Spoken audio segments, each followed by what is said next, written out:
April. Thank you. The clerk will now proceed to read the orders of the day. Media Bill as amended in the Public Bill Committee to be considered. You say now. No. Thank you. Well, we were going to begin with new clause 1, but Hywel Williams is not here, so it can't be moved. So we will go to new clause 3, and I call George Eustice to move. Thank you very much, Madam Deputy Speaker. And there are a number of new clauses and amendments in my name which I wish to speak to. But principally I want to speak to Amendment 2 in my name, which relates to the repeal of Section 40. And I do intend to press Amendment 2 to a division with the will of the House later today. But first of all, I wanted to address some of the other amendments very briefly. Amendment 1 is not actually linked to the debate about Section 40 or indeed the Leveson inquiry. It's about something very different. And it simply says that Ofcom, when considering the public service remit and assessing the public service remit, should also have regard for the Framework Convention on National Minorities. And that is because the current framework acknowledges the importance of languages in this country and the recognition of those languages under the Framework Convention for Minority Languages, but it omits the Framework Convention on National Minorities, and this is of particular importance. Places like Cornwall and Scotland and Wales, where actually the culture and identity of those places goes beyond just language, and I hope that the government will consider progressing this in the other places this bill progresses. And now, new clause 3 basically addresses a simple reality, which is that while the government has said it intends to repeal Section 40 of the Crime and Courts Act 2013, ministers have confirmed to me that the government remains committed to the continued existence of the Royal Charter on the self-regulation of the press. Now, Madam Deputy Speaker, the Royal Charter on the self-regulation of the press was established by David Cameron when he was Prime Minister in response to the recommendations of the Leveson inquiry. These Conservative benches, voted to put in place Section 40 to create an incentive to join. Now, given that the government has said it wants to repeal Section 40, which created the incentive to join the Royal Charter on self-regulation of the press, but remains absolutely committed to keeping the Royal Charter, surely it should at the very least have a call for evidence to examine what other incentives might be possible to encourage publishers to join that Royal Charter. Because if the government didn't believe in the Royal Charter on the self-regulation of the press, then clearly it would simply seek to bring forward orders in Council to disband that Royal Charter, and that's provided for under Article 10 of the Royal Charter. The government doesn't want to do that. So, if it remains committed to the Royal Charter, let's at least explore those options. Options could include, for instance, giving publishers access to arbitration so that they can get a fairer share of the revenue, advertising revenue, for the news content that they produce. That remains an open problem, one that some government legislation seeks to address, but it could go further. But, Madam Deputy Speaker, as I said, I want to focus principally on Amendment 2, since that is the one that I intend to move to a division later today.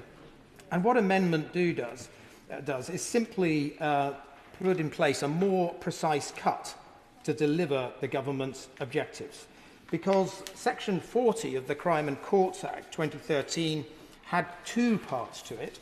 The first part, and that was Part 2 of Section 40, created an incentive for publishers to join because it gave them protection against those with deep pockets.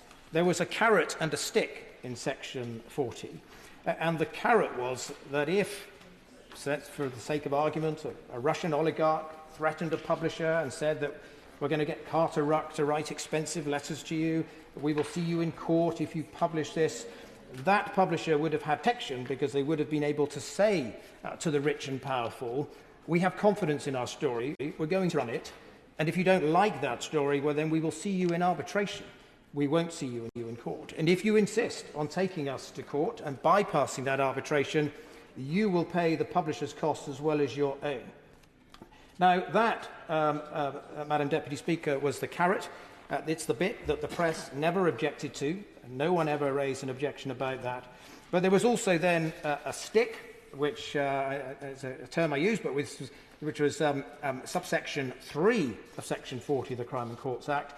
And what the stick basically said is that for those publishers who don't join a recognised regulator, well, then they have more cost exposure to ordinary citizens who've had their lives violated and their privacy invaded and have no other redress other than to bring legal action.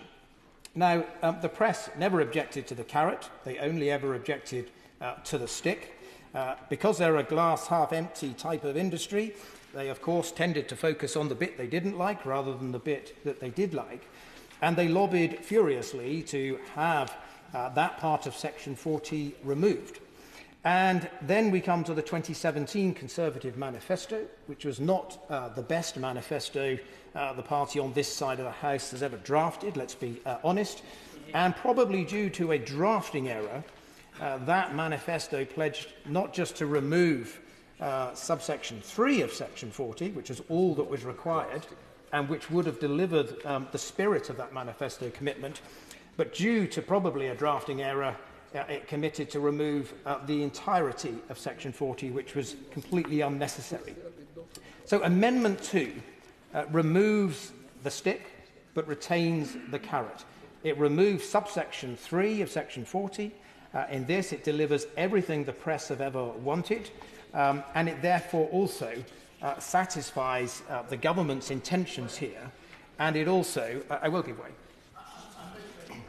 The point I often make in this debate is his carrot, as he calls it, seems very similar to anti-SLAPP legislation, which has been welcomed generally on all sides of the House. And I can't see why anybody who supports anti-SLAPP legislation wouldn't also support his Amendment 2. I certainly will be supporting it, and I hope that it gets support across the House.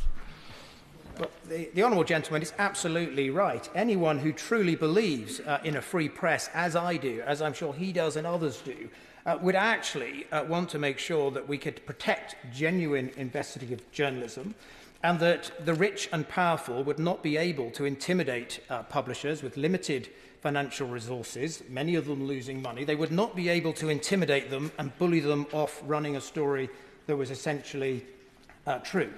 Now, if Amendment 2 were passed, Madam Deputy Speaker, those publishers that chose not to sign up to a recognised regulator would have nothing to lose. They would be no worse off than they are today. So, for instance, the editor of The Spectator, Fraser Nelson, has had a very strong position that he would never join a recognised regulator.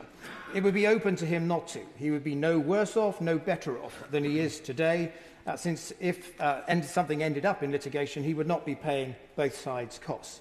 A publication like the Private Eye, which has never joined anything famously, would also be free to stand aloof of any kind of regulator, and they would be no better off, no worse off than they are today. Publications like the Daily Mail that have wealthy benefactors standing behind them, people with deep pockets who are willing to pay for litigation and backfill the losses that companies like that make, they would be no better off, no worse off than they are today, in that they could decide not to join a regulator.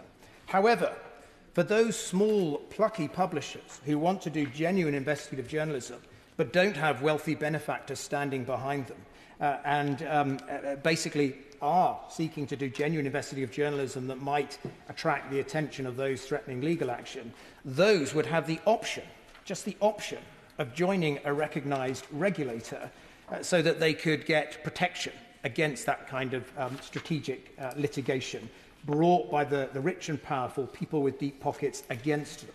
And so I say to the Minister that I can deliver everything that the government seeks to in a way that's fitting with the spirit of the manifesto of the Conservative Party in 2019, but which actually keeps open this option of being able, of smaller publishers being able to gain some protection. And, Madam Deputy Speaker, I want to finish by just reminding the House why we ended up with Section 40 in the first place.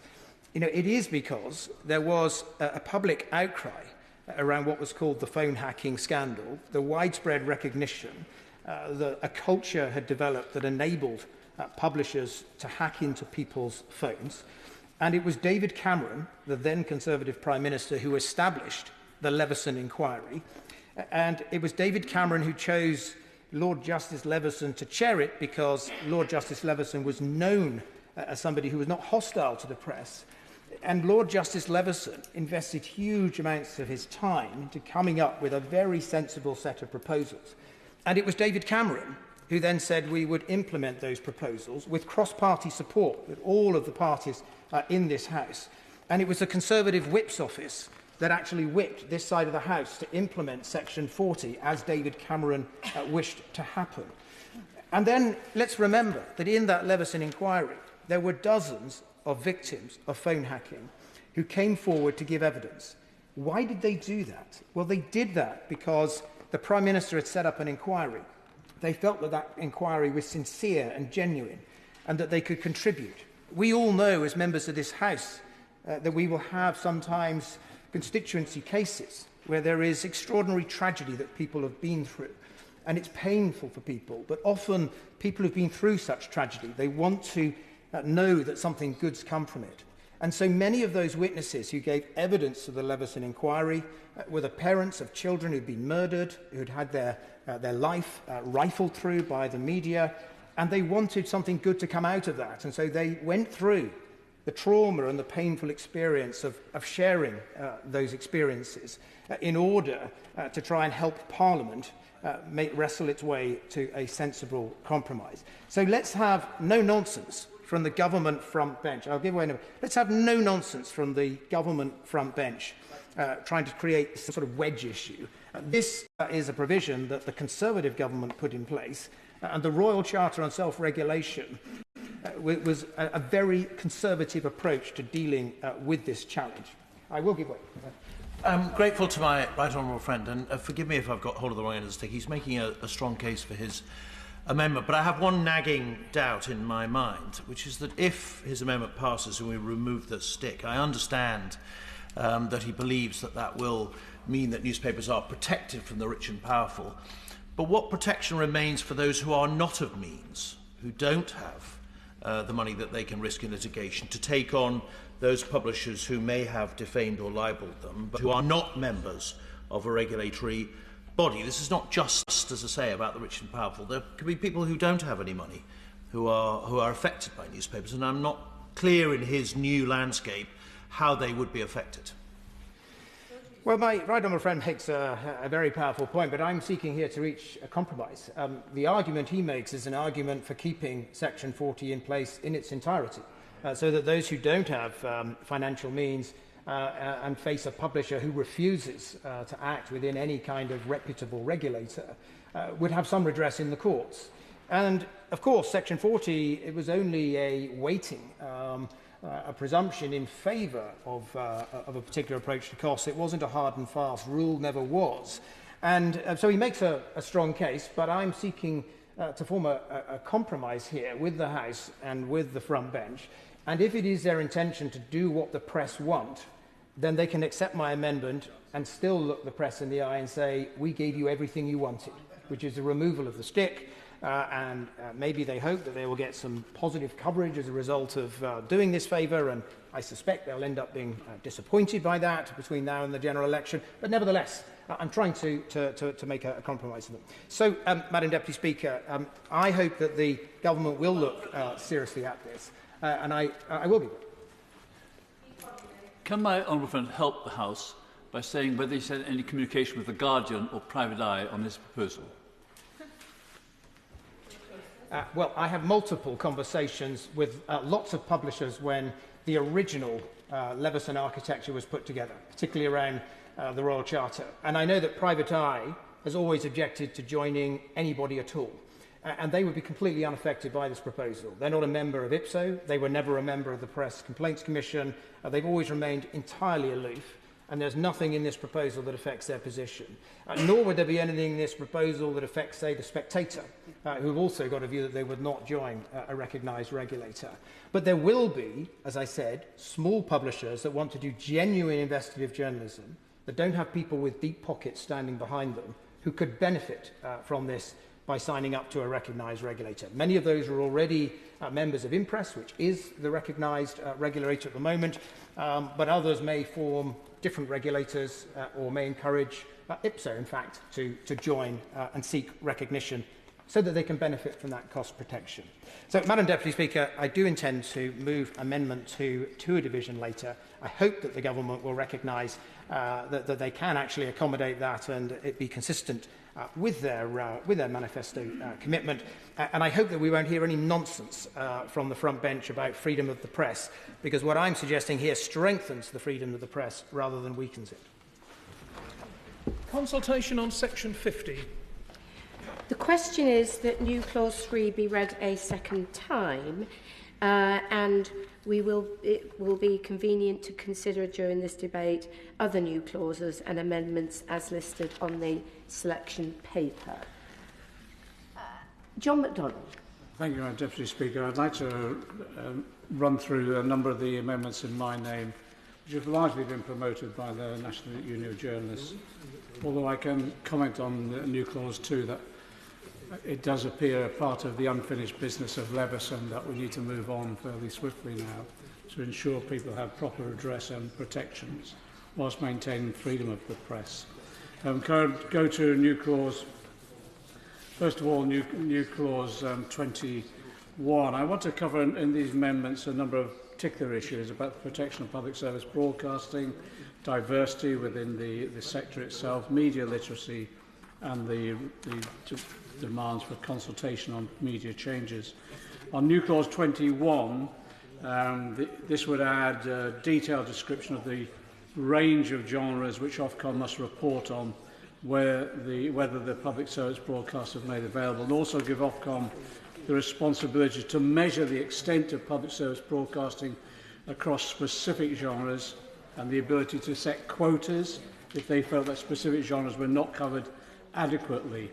And this is a campaign by the voice of the viewer and listener to protect the requirements within the PSB's remit to broadcast programmes within specific genres. There's currently in the legislation, section 263, the legislative position sets out in some detail the requirements on public service broadcasting across a whole range of different genres, including cultural activity, the extent with regard to the civic understanding of fair and well-informed debates and news and current affairs, religion, etc. I won't go through the full list. It's a detailed list. The problem is the media bill as it stands updates this, but with a very generalised list of what will be taken into account and protected in terms of the genres of audio-visual content.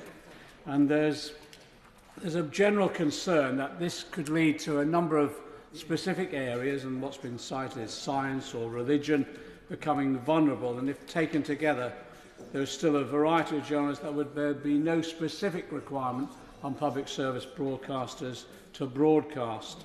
The Scrutiny Committee raised this matter in the discussions at committee and felt that the way in which the government removed the list of specific commitments that required a public service broadcasting to a general remit was a step too far.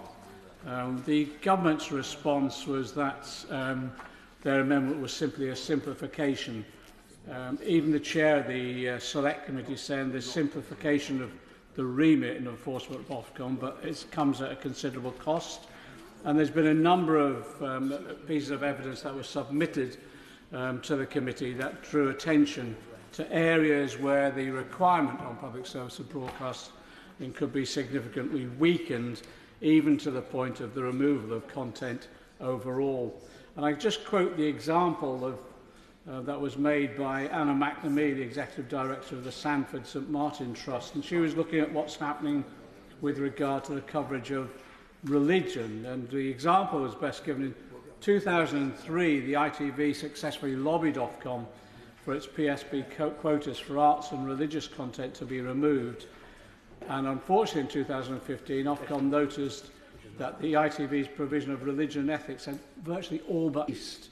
So the lesson from that drawn to the committee's attention and to the Minister's attention was that there's no quota, there's no obligation to do so, and under competing pressures, individual genres and sections of broadcasting will be deleted overall. What's needed, we felt, in the legislation itself is a statutory requirement where there's an identification of societal value of a particular genre that Ofcom would be able to track the PSB's performance and ensure that the distinctive content is available to audiences. The Ofcom it's a reflection of Ofcom's own concerns as well that they've noted so far. They've noticed a decline in the provision of these genres, and broadcasting legislation until this bill is set out as what is considered societally valuable content and defined the remit of Ofcom and PSB in this way. But unfortunately, this generalised statement within the legislation at the moment fails to enable that to happen in the future. So therefore, what this amendment, what my amendment does, it provides Ofcom with stronger powers, but it's with regard to a clearer remit of what should be protected, and then the ability to set quotas if it considers the current level to be unsatisfactory. And it should allow the regulator to stem the decline, or the significant decline, of these genres since 2013. On new clause 22 that I've raised, this is placing a duty with regard to public sector broadcasting to publish their objectives with regard to the promotion of diversity and equality amongst the workforce, and for Ofcom to monitor and report on the public service broadcasters' performance on meeting this requirement. What this comes out of is an analysis with regard to what's happening with regard to the diversity of the workforce within broadcasting itself. If public sector broadcasting is to represent all sectors of the UK population, then the workforce should be truly representative, and that's been a general view that's been expressed across the House itself. Ofcom itself has recognised it and has recognised that those broadcasters with advanced data collection practices tend to have more representative workforces. So this amendment further empowers Ofcom to specify what kinds of data companies should be required to monitor and publish, and should be looking at the impact, therefore, of their diversity policies. Some of the figures on the diversity or lack of diversity amongst broadcasting are quite startling. If we look at people from, just take class for an example, people from working class backgrounds are underrepresented in the broadcasting sector. 28% of employees provided data from a working class background, is below the UK population of 39. In terms of the diversity with regard to gender, men remain dominant in most senior roles, in particular the important roles of director. 74.5% are men, writers 67.3%. The number of senior roles has actually dropped in recent years from 46.8% to 45.4%, and that's been a continuing decline since over the last 4 years. In terms of ethnicity, exactly the same figure. These figures are pretty stark in terms of lack of representation. And again, what we're finding is without adequate monitoring, there's been lack of any form of influence to improve the situation. The Creative Diversity Network ran a Project Diamond to monitor diversity. A number of the unions didn't participate because the broadcasters had actually failed to share their statistics. Nevertheless, there were significant contributions made by individuals who are working off-screen and on-screen. And again, it reflects the concerns that people have with regard to the lack of diversity, both in terms of gender, ethnicity, and when it comes to disability as well, there's stark figures that demonstrate the lack of representation in the public service broadcasting. So what This amendment simply does is to ensure that there's adequate statistics provided, data collection, and then that the powers that Ofcom have are strengthened both in terms of monitoring and also intervention. Certainly. Specifically around that point, I once met a young lady who was keen to work in television, and she told me that she wanted to be a presenter, but because she wears a hijab, she was sure that she would never get to be a presenter because she's never seen any presenter wearing a hijab. Does he feel like me that transparency in reporting these figures would help make clear to everybody what diversity is lacking? The reason for this amendment is that I'm not pushing it to a vote or anything like that. It's just to encourage the debate further, because we seem to have hit a brick wall or a glass ceiling, whichever members want to refer to it. And I think part of the reason that there is those attitudes still is because of the lack of ethnic minorities, particularly in senior positions. I'll just give the figures with regard to black, Asian or minority ethnic community members in terms of underrepresentation in all senior roles compared to the population. It's 13%, that's all. Senior producers, 5.5%. Head of production, 7.4%. And South Asian representation off-screen at all levels has actually fallen to 2.4%, less than half the figure of what it is in the population, around 5%. So actually the reason for this amendment is to stimulate the debate, because in addition to the failure of the existing system to maintain levels, we're going backwards in some areas. And again, I just cite disability, the number of people with disabilities in senior roles. Not only is it at a low level, but it hasn't changed in 4 years. So there needs to be, I think, greater intervention and powers to be able to both monitor, require the delivery of statistics and proper participation by public service broadcasters in that, but also Ofcom, I think, needs to have the ability to intervene more effectively. Just quickly, because other members want to speak, but New Clause 23 is trying to place a duty to report on media literacy requirements on public service broadcasters. The idea is that it introduces a requirement for public service broadcasters to take appropriate steps in relation to improving levels of media literacy amongst their audiences, and for Ofcom to be able to monitor that and see how their broadcasters are pursuing media literacy requirement. And the reason for this is because things have moved on since the Communications Act of 2003, which was then, at that point, the debate, I can remember, it was around teletext. It hadn't anticipated the huge expansion of social media, and so let the arrival of artificial intelligence. And I don't think in this House we need to stress the importance of countering misinformation and disinformation, or fake news and conspiracy theories and the like across social media, but also the need to raise the issue of media literacy more widely. And I think public service broadcasters have an even greater role and duty now to provide impartial, accurate news and information, but also a duty to increase media literacy and make greater efforts to reach all age groups in the UK, particularly young people. The BBC's Mariana Spring, people know, is charged with covering some of the issues for the BBC, and a number of other broadcasters will try to independently check the veracity of factual claims or make an assessment of credibility of sources, and particularly in an area where there's conflicts around the world. But there's a need now to be more explicit with regard to the issues that people are facing when it comes to the interpretation of media. And for that reason, it's time now that a duty is placed upon public service broadcasters to develop media literacy strategies which enables the receivers of their broadcast to better understand and better cut through some of the issues with regard to misinformation that are currently being purveyed. I think there needs to be, and I think there's been debates in this House already about, there needs to be a greater recognition within the media itself now of the threat posed by artificial intelligence in this context.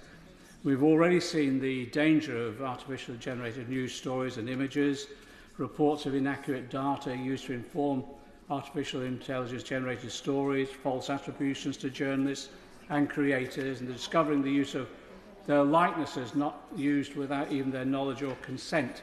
So that's why the union now is trying to encourage a debate, but encourage the debate about who's responsible, therefore, for raising the levels of media literacy. And that's why new clause 23 simply is putting a statutory duty upon public service broadcasters to oblige them to develop but publish a strategy for what they're doing to contribute to raising levels of media literacy, and gives the Ofcom a role to monitor that as well.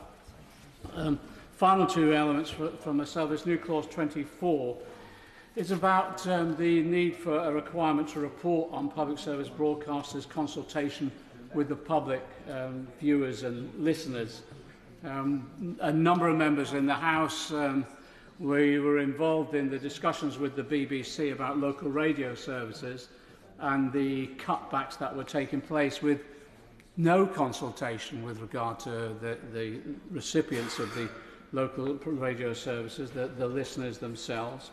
And the same we saw with regard to the BBC's news channel and BBC World Service cutbacks. And what we found then was that there were groups who were not consulted, not engaged whatsoever, and as a result of that, we believe that poor decisions were made. It is within the BBC's governance framework and the Royal Charter to highlight the importance of public service broadcasters being under an obligation to regularly consult with the general public and key demographics of viewers and listeners when making key strategic decisions about programming in the service of local communities. That seems to have fallen down dramatically in recent years. But in addition, it's important that other public services are placed upon that obligation as well. So what new clause 24 does, just very simply, is it puts public service broadcasters under an obligation to develop and publish a strategy for maintaining regular consultation, and it gives Ofcom a duty then to report on whether this is being undertaken appropriately. Can I just say at this stage as well, although the amendment doesn't deal with it, we'd urge the government now to ensure that there's a recognition in the negotiations of the licence next time round that there is a proper process for the BBC to properly consult rather than try and negotiate on with regard to secret deals with the government itself. Final point from me really is Amendment 87. And again, the issue here, and it relates to amendments from other honourable members which I will be supporting, and this is about requiring a provider of regulated television selection to give significant prominence to designated internet programme services. It's vital that the digital platforms for on-demand TV do not exclude public service broadcasting content or relegate it to hard-to-find recesses on their sites. The wording of the bill as it stands requires such content to be given appropriate prominence, which we fear is too weak. So raising the requirements to significant prominence would better ensure that public service broadcasting has the level of prominence the viewing public would expect.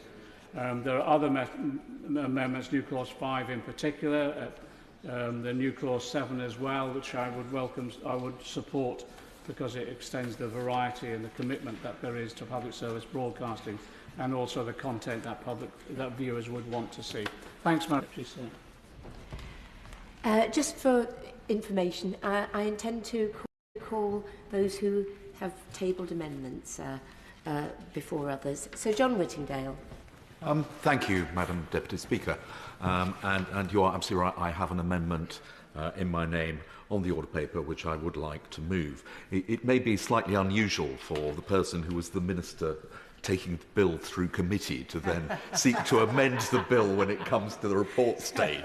But I'm sure it's not unprecedented. And I hope that my amendment is nevertheless helpful to the government. It is certainly my intention that it should be. I have to say that having taken the bill through committee, and it is a bill which has already been subject to a lot of scrutiny, both by the Select Committee, both in this House and in the other place, and indeed with the publication of a draft bill. I'm slightly surprised to see the number of government amendments that have been put down.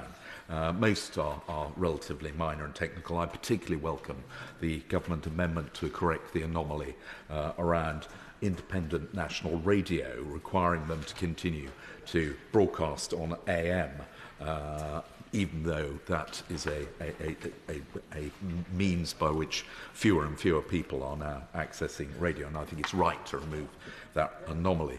I do want to speak about my own amendment, Amendment 78, which addresses the issue of local television. Local television was the invention of our right honourable friend, the member for South West Surrey, and although it has had a somewhat checkered history, it is actually successful in a number of areas, particularly outside of London, across the country, and the government rightly has been recently consulting on whether or not the government believes that there is a long-term future for local TV, and I am optimistic that the government is going to reach the conclusion that they would like to see local TV continue going forward.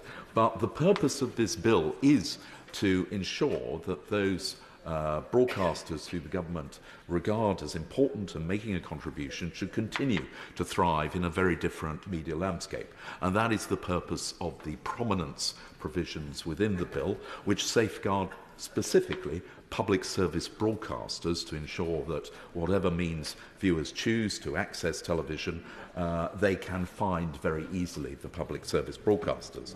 However, local television at the moment is not included on the list of channels which should have due prominence. And as we move forward into an age where more and more people rely upon internet protocol television to access channels, that will become increasingly hard for them if local TV is not obviously available on IPTV sets. I actually have a Sky Glass television, which is an IPTV set. At the moment, I can't get local television on it at all. Now, one of the reasons for that, and the reason that the government had previously given for not including local TV on the list of channels to be given prominence, is the absence of an app to deliver local TV. However, I can say to my own friend on the front bench, and before, when I was filling in for her in the last few months, I had a meeting with local TV and was told by them that an app is going to be forthcoming quite soon, which will allow local television to be received by IPTV.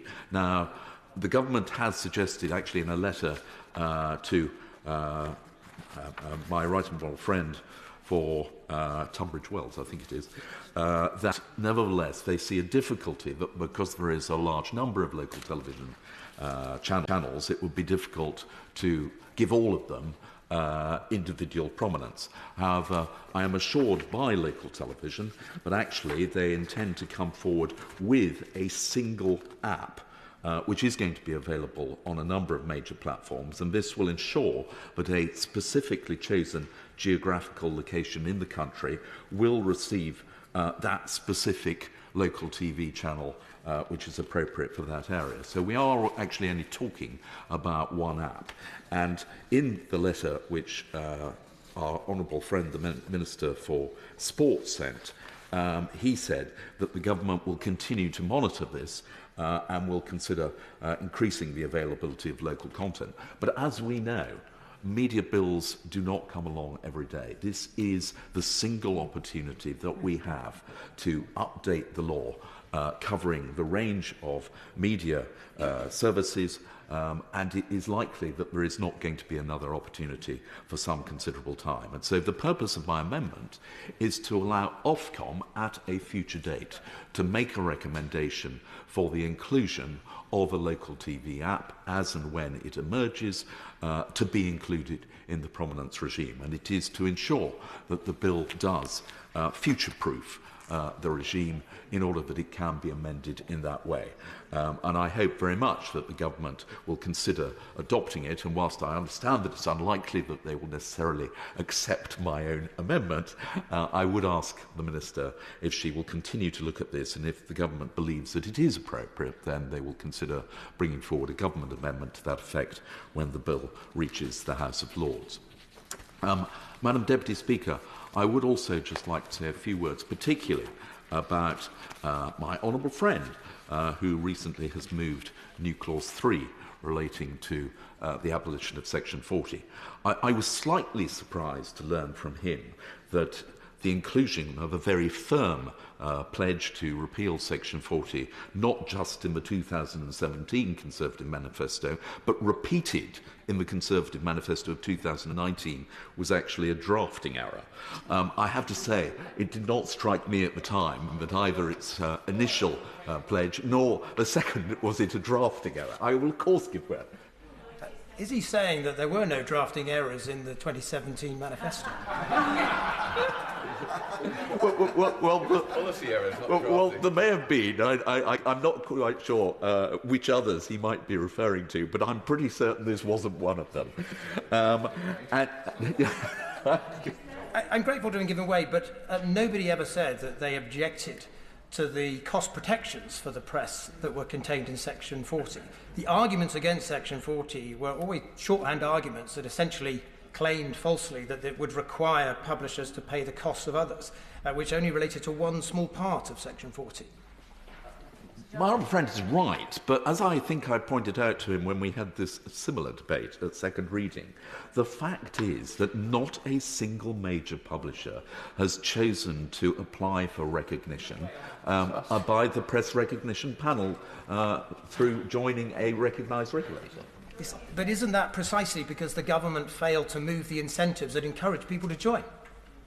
As the minister responsible who said that we would not implement Section 40, I have to say to him that I had considerable talks, and I think if the government had implemented Section 40, it was made very plain that no major publisher would still apply for recognition. And what I don't understand about his amendment is that he talked about the carrot and the stick, and his amendment specifically is to require the government to look for alternative incentives to encourage publishers to apply for recognition, even if the existing carrot and stick are removed. I'm not sure. He didn't go into detail in his speech about what possible alternative incentives there might be, and I have to say it sounded slightly like a reference to the sort of Marlon Brando making an offer that you cannot refuse.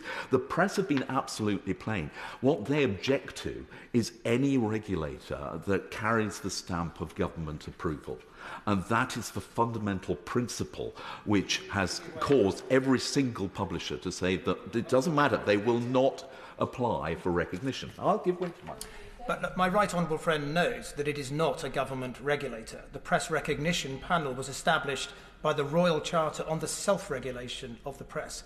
And it was this party on this side of the House that established it as a royal charter rather than a regulatory body for precisely that reason, to accommodate that wish of the press.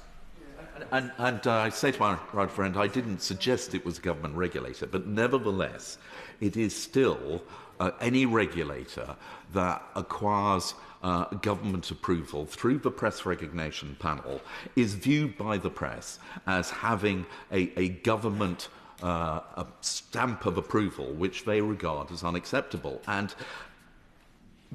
my right friend talked about the discussions that he had at the time, but I think he would agree that the stick and the carrot at that time were thought to be necessary to persuade red-top publishers like the Daily Mail, the Sun, to join a regulator, a regulator recognised by the PRP. What I don't think he anticipated, indeed nobody anticipated at the time, that not a single major publisher would agree to cooperate with the regime that was being put in place. And that includes The Guardian, it includes The Independent, it includes The Observer, it includes the Financial Times. There is not one major publisher who has said that they will cooperate with the system which was put in place. And therefore it has plainly failed.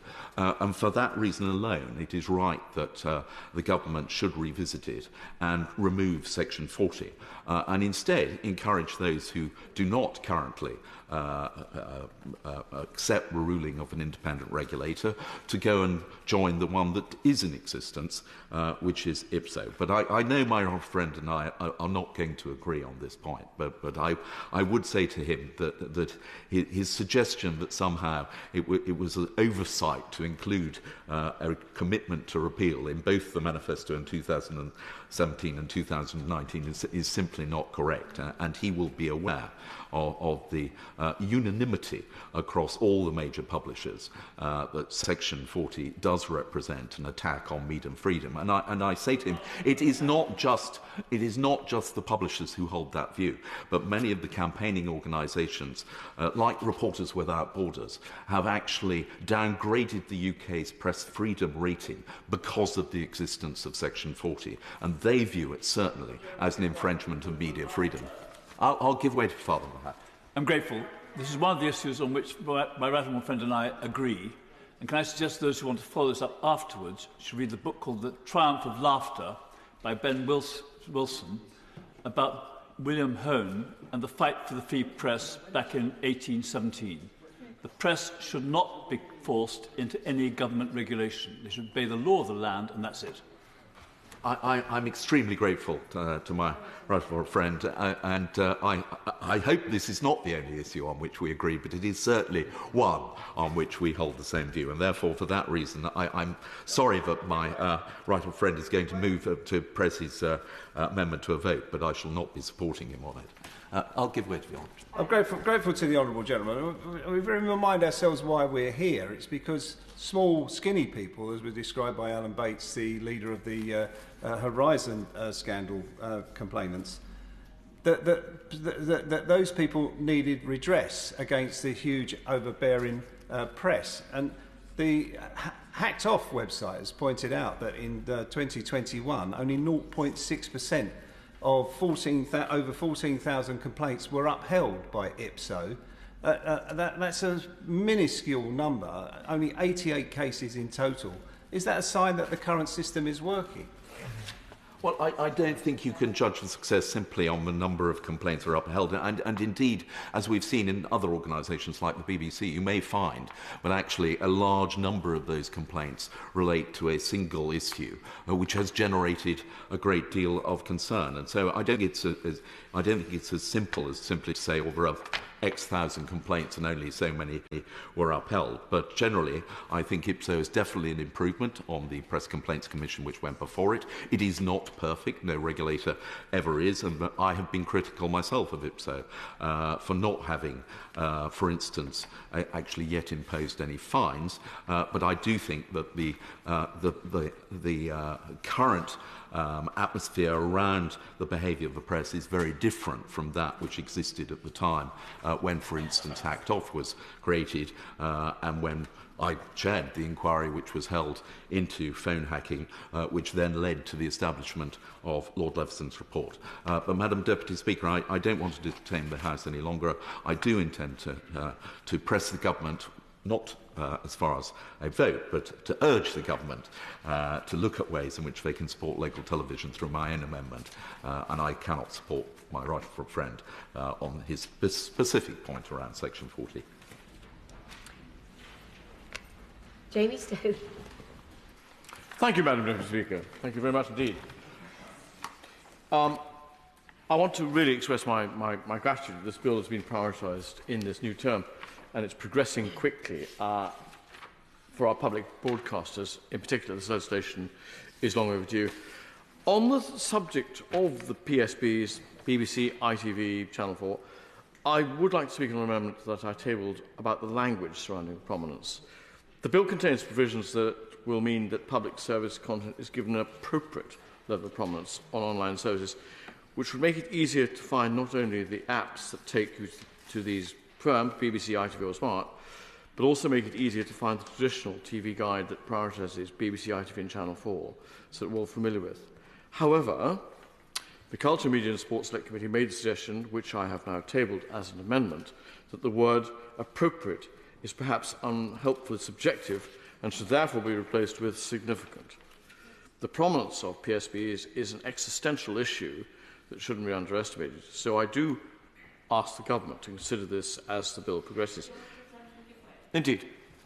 I thank the honourable gentleman for giving way and tabling this amendment. I strongly agree with him. It can't be just left in the air about how important the PSB is, and therefore I think that the guidance to Ofcom needs to be stronger than perhaps the government had given credit so far, and I look forward to hearing from the Minister later about what they propose to do about it. I thank the right honourable member for that intervention. Madam Speaker, moving on to Channel 4 and the removal of the restriction on in-house production, I have concerns about this change to Channel 4's model. It has worked extremely well for a long time, and despite the previous Secretary of State not being so keen, we believe, on Channel 4's existence at all, really, or at least its future, but it's done well. Channel 4 has historically supported the independent production sector right all over the UK, including places like my constituents in the far north of Scotland. There are concerns, however, that allowing Channel 4 to create its own content could possibly destabilise the sector. So, Madam Deputy Speaker, given this government's track record on Channel 4, or at least in the past, my ultimate fear is that it could possibly, the danger to which I allude, could be used possibly in the future to be as a stick to beat Channel 4 with. I would hope not. That said, Channel 4 and the independent sector are integral to each other. That's why I'm glad to see that the channel is qualifying independent commitment to the sector increased by 40%. And yet any changes are likely to be very gradual. That can only be a good thing, allowing for the market itself to adjust accordingly.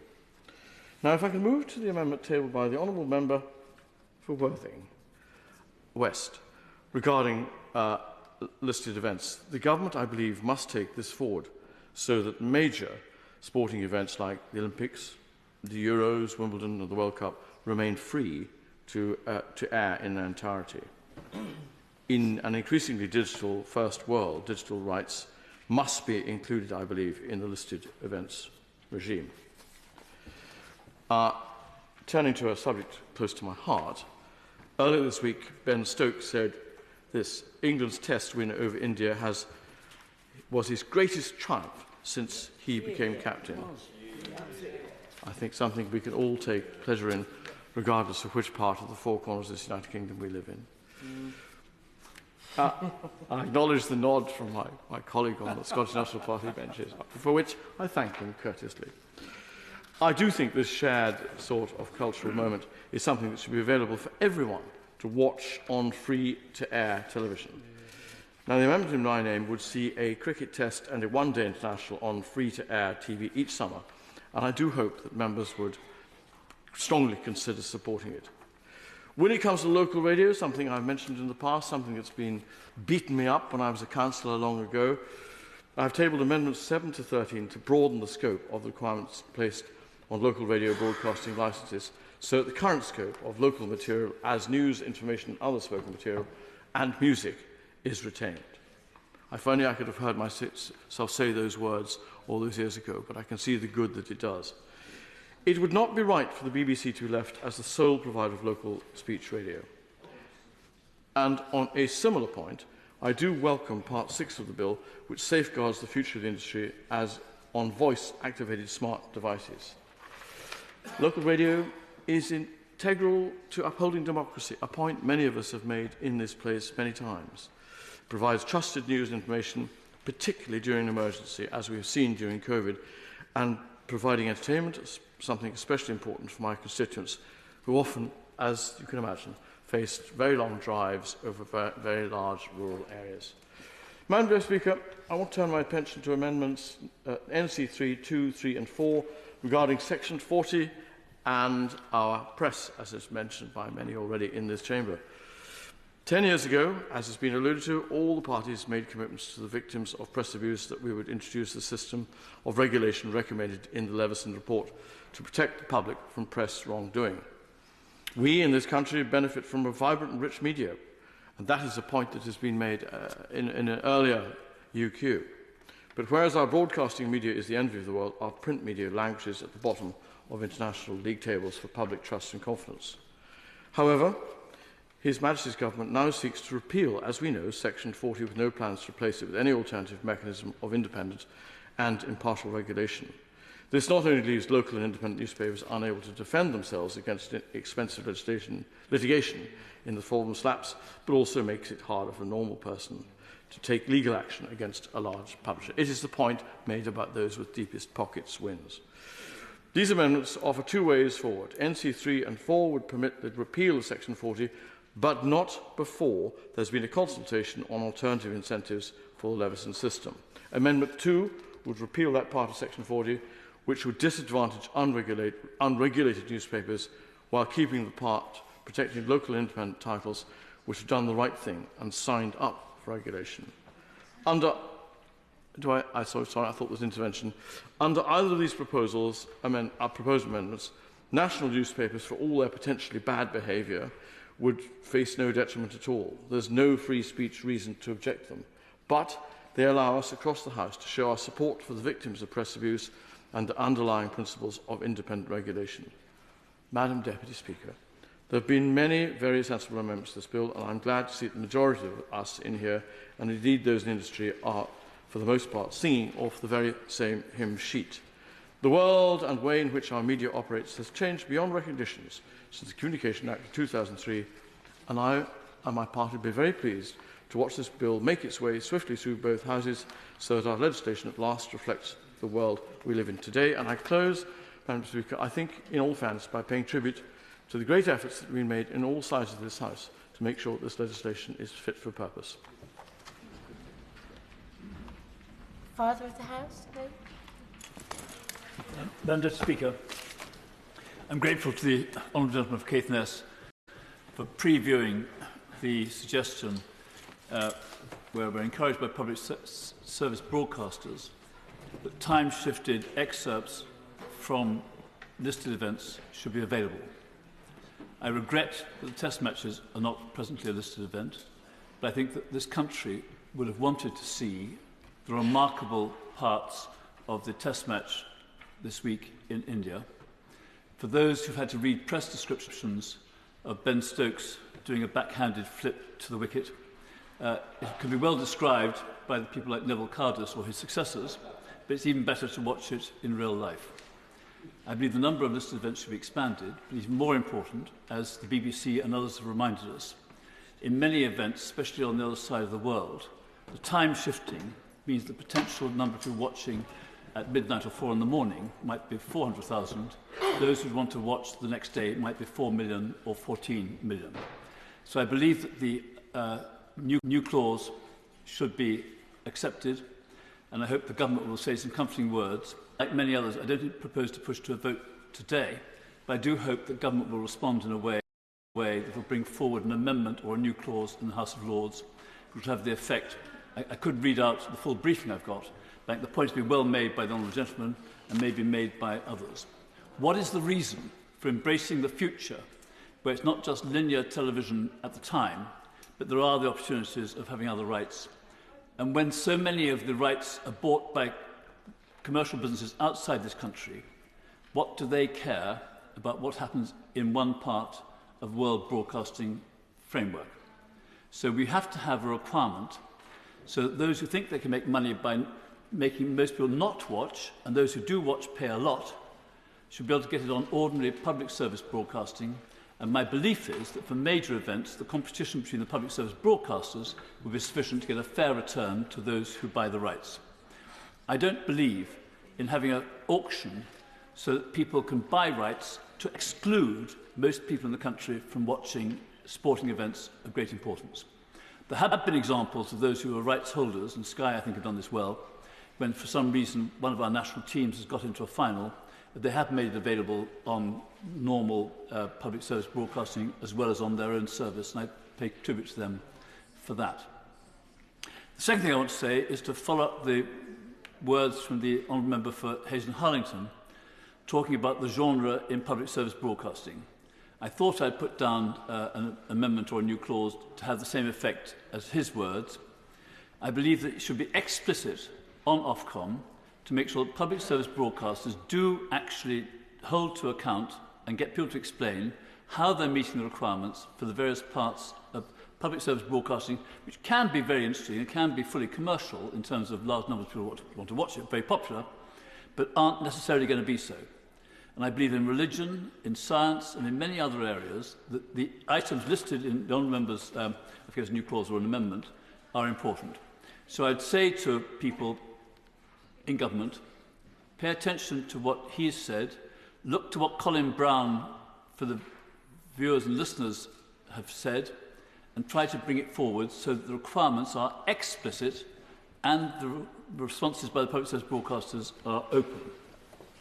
I believe that we can make a success of this. I know the history of regulation of broadcasting is normally about 10 years behind the technology. And I remember the time about 30 years ago when David Mellor had to stand up and virtually change a complete bill at the report stage because what had happened from the time of the bill being drafted to the time it getting to the third reading of the House of Commons had changed so much. I believe we can make a major change.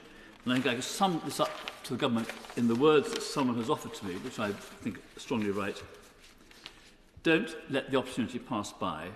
The time to act is now. Once these moments go behind a paywall, that's the final whistle. Let's make all this available to all people, at least in excerpts, so they can watch in daylight. Shadow Secretary of State, Thangam Debbonaire. Thank you, Madam Deputy Speaker. Apologies. First of all, if I could refer honourable and right honourable members to my entry in the Register of Members' Interests. And first, also, I want to thank all colleagues, particularly my colleague, the Honourable Member for Barnsley East, and the Member for Eltham, and the Right Honourable Member for Exeter for their service on the committee, and for doing really diligent and careful work. Now, in general, Madam Deputy Speaker, my colleagues on the Labour benches and we are supportive of this bill. It has been too long in the making. Delays have held the UK's world-leading public service broadcasters back. They have affected the productivity of the creative industries as a whole, and the public service broadcast sector is such a large and important part of the creative industries and the commissioning of them. The last time broad changes were enacted for our public service broadcasters, it was 2003, and I think we can all agree the world is now a very different place. But better late than never, and broadly speaking, I believe this is a good bill, one we support. Our public service broadcasters are a fundamental part of British cultural life. If we didn't have them, we'd want to invent them, I think, and this bill gives them, and the broadcasting industry more widely, the tools they need to survive in the modern world.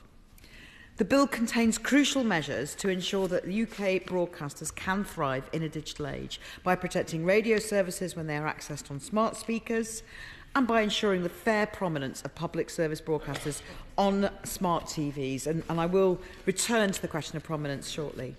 However, this bill does not take full advantage of the opportunity it creates to shape the broadcasting industry for the next decade. Whilst we will not seek to disrupt or delay the passage of this bill, there are areas where we believe it can and should be strengthened and improved, and I hope that the Government Minister will listen to our suggestions in new clauses and amendments in my name and that of my colleague, the Honourable Member for Barnsley East. So starting then with new clause 9 regarding children's television. For many children and young people, public service broadcasting is an important part of how they learn and how they learn to understand the world in particular, a central part of how their curiosity is ignited. The bill as currently drafted fails to recognise that importance by neglecting to try to understand how the viewing habits of children and young people are changing. Provision for children by public service broadcasters is under threat because so few children now watch live TV. The top-rated programme on CBBC attracts as few as 50,000 viewers. Children carry entertainment in their pockets. Now, they can and do switch between various apps and platforms in a matter of seconds. So, understandably, investment in children's programming is being affected. That creates a vicious cycle, and as investment and resources reduce, so too does the quality of the output. Now, instead of trying to provide quality, uniquely British public service content for children, broadcasters are then forced to prioritise profitable content that offers little public value and can be sold internationally. This new clause, our new clause, would enable the government to take an important first step, recognise the problem and explore routes forward. It would be a shame not to take advantage of this opportunity to shape children's programming for the future in what is supposed to be a forward-looking piece of legislation, and I ask the Minister she'll give that consideration. The bill also fails to go far enough when it comes to age classification, and the members for Penistone and Stocksbridge, South West Devon, have also put down amendments in this area, and I thank them for that, alongside our own new Clause 14, showing the breadth of feeling across this House. All of these amendments look to tackle the same underlying issue, that there is no consistency in how age ratings are currently used on streaming sites. Now, parents and children alike deserve to be able to have full confidence in age ratings so that when they pick something to watch, they can trust it will be safe and age appropriate. So ratings must be easily understood and recognisable for the public, underpinned by a transparent set of criteria that takes into account British attitudes on everything from swearing to violence and anything else we might think of. New Clause 14, in my view, does not over-engineer the issue, doesn't require every on-demand service to use any specific age rating provider, though we should collectively recognise that the British Board of Film Classification are a great example of best practice. Our PSBs, public service broadcasters, already follow stringent rules, which may mean age ratings are not appropriate for their content, but where age ratings are already used, there should be clear criteria against which Ofcom can measure their success and quality. Now, the bill also falls short when it comes to digital rights to listed events, and listed events have already generated some debate.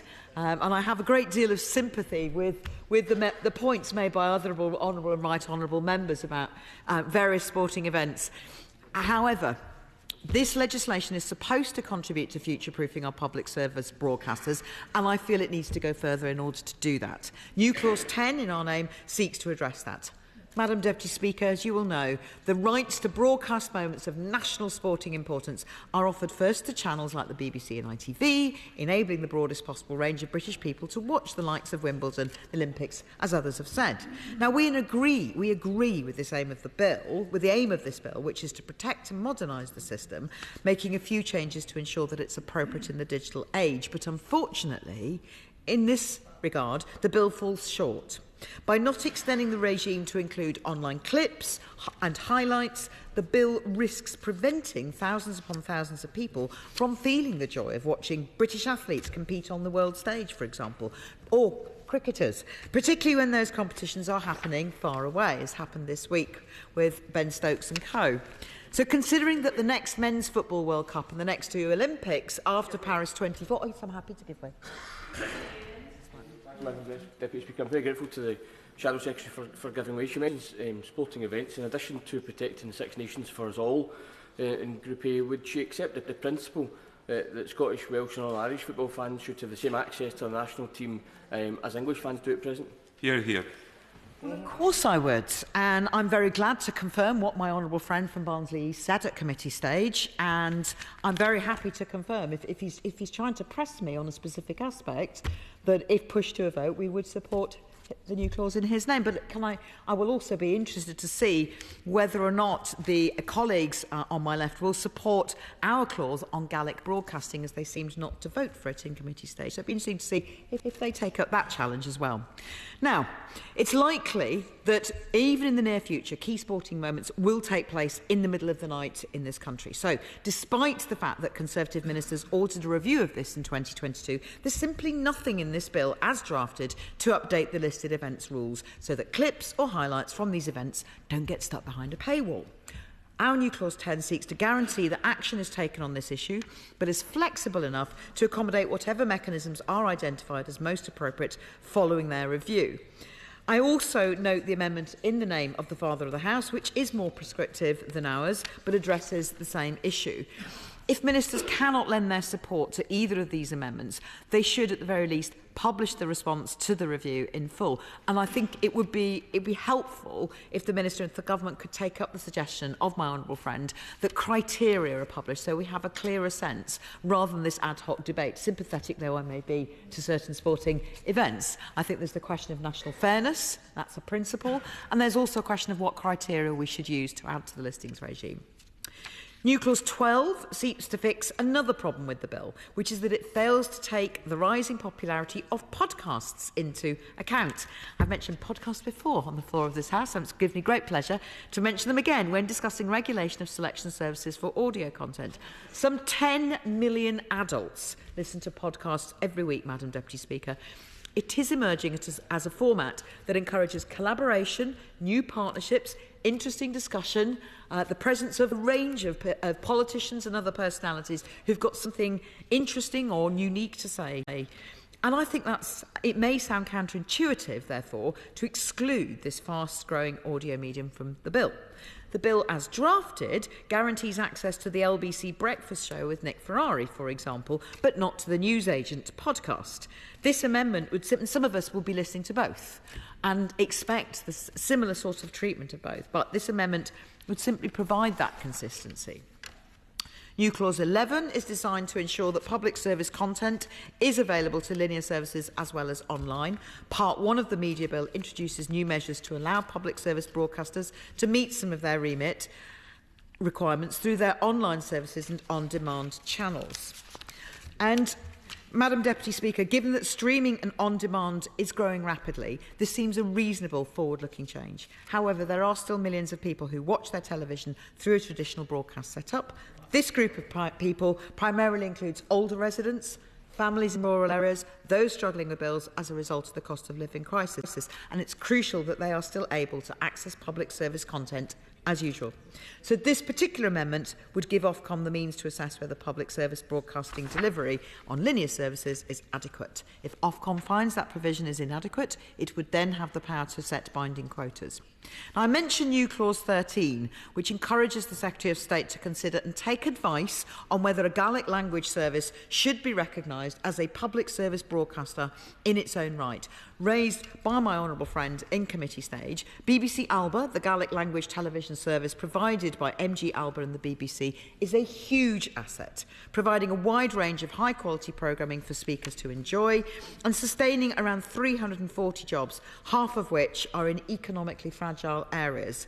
However, despite apparent cross-party support for the service, Gaelic language broadcasting is still not recognised in legislation across the board in the same way as other minority language services are.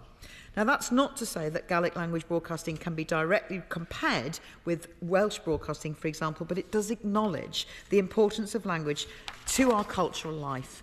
Language is a daily expression of our history, and Gaelic language broadcasting is an important forum for that expression. It should therefore be considered for recognition in law. I'm happy to give way.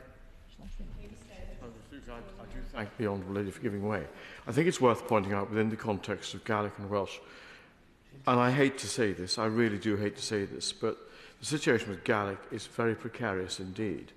And it's strong enough in some of the Western Isles, but we just need to remember that. It needs to be nurtured big time now. Intervention, and I think he makes a valid and valuable contribution here. My colleague for Barnsley East, the Shadow Minister for Responsibility for Media, has met with them recently, and we understand the difficulties and the points that he's making and take them fully on board. This amendment, in my name and that of the member for Barnsley East, it's not prescriptive as to how we break the cycle, and it leaves multiple options open to the Secretary of State. Now, turning now to Section 50 of the Media Bill and to amendments in the name of the honourable gentleman who has made those points earlier, the phone hacking scandal, which led to Section 40 of the Crime and Courts Act 2014, that scandal, that had egregious acts, treatment of people, treatment of victims of crime or victims of tragedy by some section of the media was a disgusting abuse of power, and we will all say that should never be repeated.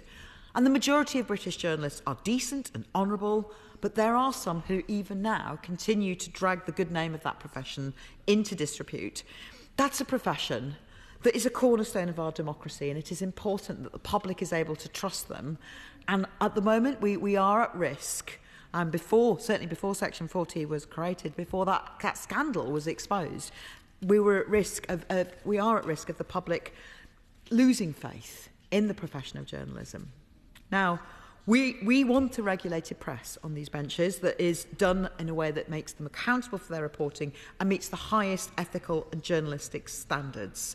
We want to see a financially sustainable free press in the UK that can carry on holding power to account. And Section 50 of this bill repeals Section 40 of the Crime and Courts Act, but Amendment 2, proposed by the Right Honourable Member for Camborne and Redruth, is one that we will be supporting if he pushes it to a vision this evening. Because we think that it's a way through of keeping some of what he refers to as the carrot, which I think would increase under the proposal made by his amendment, because some of the stick being removed would incentivise more publishers to join up with an approved regulator for the reasons that he's outlined much more coherently and clearly than I can now. And I would like to say that we thank him for working cooperatively with us. Yes, happy to. I'm very interested to hear that the opposition intends to support my friend because they abstained in committee. Can she therefore say, if ever there were a future Labour government, if Section 40 is repealed, would they put in place an equivalent or similar measure? Right Honourable Gentleman for that intervention, but I am speaking directly here about Amendment 2. And that's the support that we wish to give this evening is directly for that amendment, for the reasons that he set out and which I agree with. I do want to see publishers protected from defamation cases brought by Russian oligarchs and other wealthy individuals or corporations who are looking to evade scrutiny and in the public interest. And the government has promised to do more to protect people from slaps, but they have yet to come forward with concrete proposals. We would like to see these measures brought forward because they are needed to secure our free press, and we also look forward to seeing the Honourable Member for Caithness' private member's bill on this subject.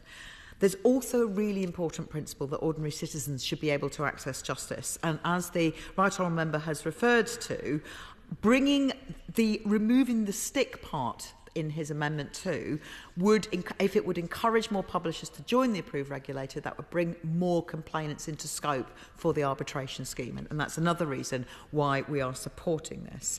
So on supporting that amendment, whilst I'm doing that, I also would like to call on the government to answer questions on how they will protect publishers from slaps and give complainants access to justice.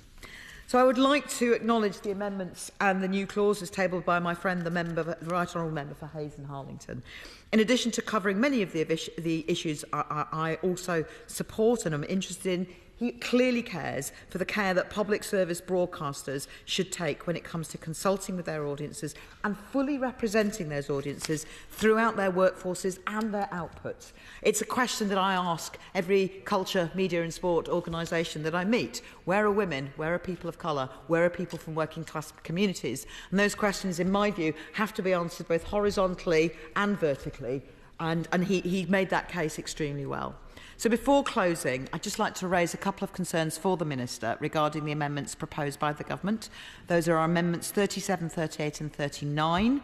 These amendments appear to me to lack clarity and purpose and may weaken the position of public service broadcasters when it comes to future negotiations with commercial broadcasters. So I would urge the Government to reconsider these amendments and at least make it clear to the House in her response. I would be grateful if the Minister would make it clear what is the problem that they are trying to solve. So to close, Madam Deputy Speaker, we on these benches are supportive of this bill in general terms. I do hope members will join me in supporting the amendments I have outlined, supporting the Right Honourable Member for Camborne and Redruth on Amendment 2, supporting our amendment, new clause 13 on Gaelic, and we feel these would strengthen the bill, benefit people up and down the country, and help support our broadcasters in the coming years. Thank you, Madam Deputy Speaker. Sir Gary Streeter. Thank you very much, Madam Deputy Speaker, and I'm pleased to speak in support of the amendment that I've tabled. It's in my name and the name of other honourable members, and it's Amendment 18. But I would like to say, first of all, to the Minister that I do welcome this bill generally as a very valiant attempt to bring the law and regulation up to date in a very fast-moving sector of our society, namely broadcasting and on-screen entertainment. I want to focus on Part 4 of the bill, which deals with on-demand programme services, and in particular Clause 38, which will usher in a comprehensive review to be undertaken by Ofcom of audience protection and the production of a video on-demand code. This is very welcome and reflects the way that many people today view their entertainment.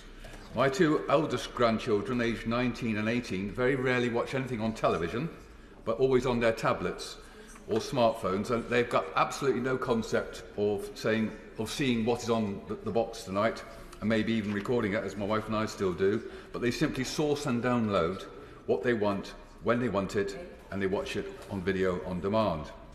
It's therefore important that we ensure that the very best protection is in place, not so much for them, for they're both adults now, but for my 12-year-old granddaughter and my 7-year-old grandson and even my 2-year-old granddaughter, who has her own tablet, and she watches Peppa Pig and Wheels on the Bus. And I can confirm they do go round an awful lot. Ensuring, and I'm so sick of hearing that song over 20 years, I can tell you. Anyway, ensuring adequate audience protection measures on video on demand is vital, and Clause 38 makes a commendable start. But I believe the amendment I have tabled, shades of which are mirrored in other amendments tabled by others on all sides of the House and mentioned by the Shadow Leader, Secretary of State, enhances that protection. I just want to, if I may, read all the very reasonable provision that I've put in this amendment, that Ofcom, when considering the adequacy of age ratings, must report on the extent to which any age ratings used by providers are A, clear and well understood by consumers, B, underpinned by a published and transparent set of standards, and C, informed by regular and substantive consultation with the UK public. Not asking too much, I don't think. So I therefore hope the Government will consider the amendment very carefully indeed. Now, the Government has stated that the objective of this bill is to bring in stronger protections from harmful or age-inappropriate shows through the Ofcom VOD code. This amendment simply sets out objective criteria to achieve this aim with regard to age ratings. All this amendment requires from age ratings is that they be clear, transparent and reflect UK expectations about what is age appropriate. It's not a high bar to expect services to meet. And as has been said previously in this debate, we're very fortunate in the UK, Madam Deputy Speaker, to have a tried and trusted classifier of content, namely the British Board of Film Classification. And they've been supplying ratings to our movies, certainly ever since I first went to the pictures in Tiverton to see James Bond's Thunderball. I wonder how many of my colleagues remember that underwater film. It's not, thank you. And probably for a lot longer than that. And the BBFC now rate online content and videos on demand. A whole series of opinion polls and surveys tells us that parents understand their rating system and they trust it. And my own recent informal survey among parents in my constituency over the last few weeks confirms this. It's the gold standard and the threshold against which Ofcom can consider the sector as a whole. And it's therefore reassuring that Netflix, Apple and Amazon all use BBFC ratings for their video content. And my amendment does not force every content producer to use BBFC ratings, but it will help to ensure that each rating system is fit for purpose. And this is the bare minimum we can do to prevent commercial VOD services exposing children to harmful content. Because sadly, all is not well in this sector, and it grieves me to say this, particularly in relation to Disney. The current ratings free-for-all has seen Disney Plus classifying scenes of sexual abuse as suitable for 9-year-olds, scenes of graphic, misogynistic violence or offensive anti-Semitic stereotypes as suitable for 12-year-olds, and that's lower than they classify some of their Star Wars or superhero content. Until we hold services to a minimum standard, we risk eroding public trust in age ratings as a child protection measure and perpetrating this entirely preventable harm. Because the problem with Disney and Disney Plus is that the brand conjures up in most of us a sense of safety and security that is no longer warranted. When people of my generation hear the word Disney, we think of Bambi or Cinderella. So the thought that our grandchildren are in the next room watching a Disney Plus video is intrinsically reassuring. But that would be an error of judgment, because much of their content is now dark and explicit. Their rating system is very different from the BBFC and is based on a Dutch system. Transparency and consistency must be part of the new VOD code, and this current lack of coherence or consistency is very much something that Ofcom should consider in its review and future work. Now, my amendment will not seek to change the scope of the bill or prevent new innovations in audience protection. It's not about mandating any particular solution. Most of us know and respect the BBFC age ratings, but nobody will be forced to adopt age ratings when they're not appropriate or not expected. For example, on services operated by public service broadcasters. It's purely about setting objective benchmark standards to ensure that where age ratings are used, they are effective for the purpose of child protection. And as this is the stated purpose of the bill, I hope that my amendment will attract government support when the Minister comes to wind up later on. And as I've already mentioned to her, it's not my intention to divide the House on this today, but I hope that this most excellent minister will go away and introduce similar amendments in the other place, because if she does not, I'm confident that there will be similar amendments in the other place, and it's likely that they will support it when it comes back to this place. I certainly would not be voting against it. Thank you very much. SNP spokesperson Kirsty Blackman. Thank you very much, Chair. I just want to briefly respond in terms of the issues that were raised by the member there from South West Devon. I wonder if he's looked at my new clause 20 in relation to this, because the definition of on-demand services is not as he imagines it is. The definition of on-demand services in the Communications Act only covers those services that's principal purpose is the provision of programmes. So services like those on the iPad or those on consoles would not be covered by the legislation as it is. The legislation specifically is about those whose principal purpose is to do with providing programmes. So it would cover Fire Sticks, for example, or Sky Glass, as was mentioned by the Minister, but it would not cover those people watching on a PlayStation. It would not cover those people watching on-demand services on iPads, for example. So the prominence regime, for example, does not apply for those people who are not watching it on something that's principal purpose is televisions.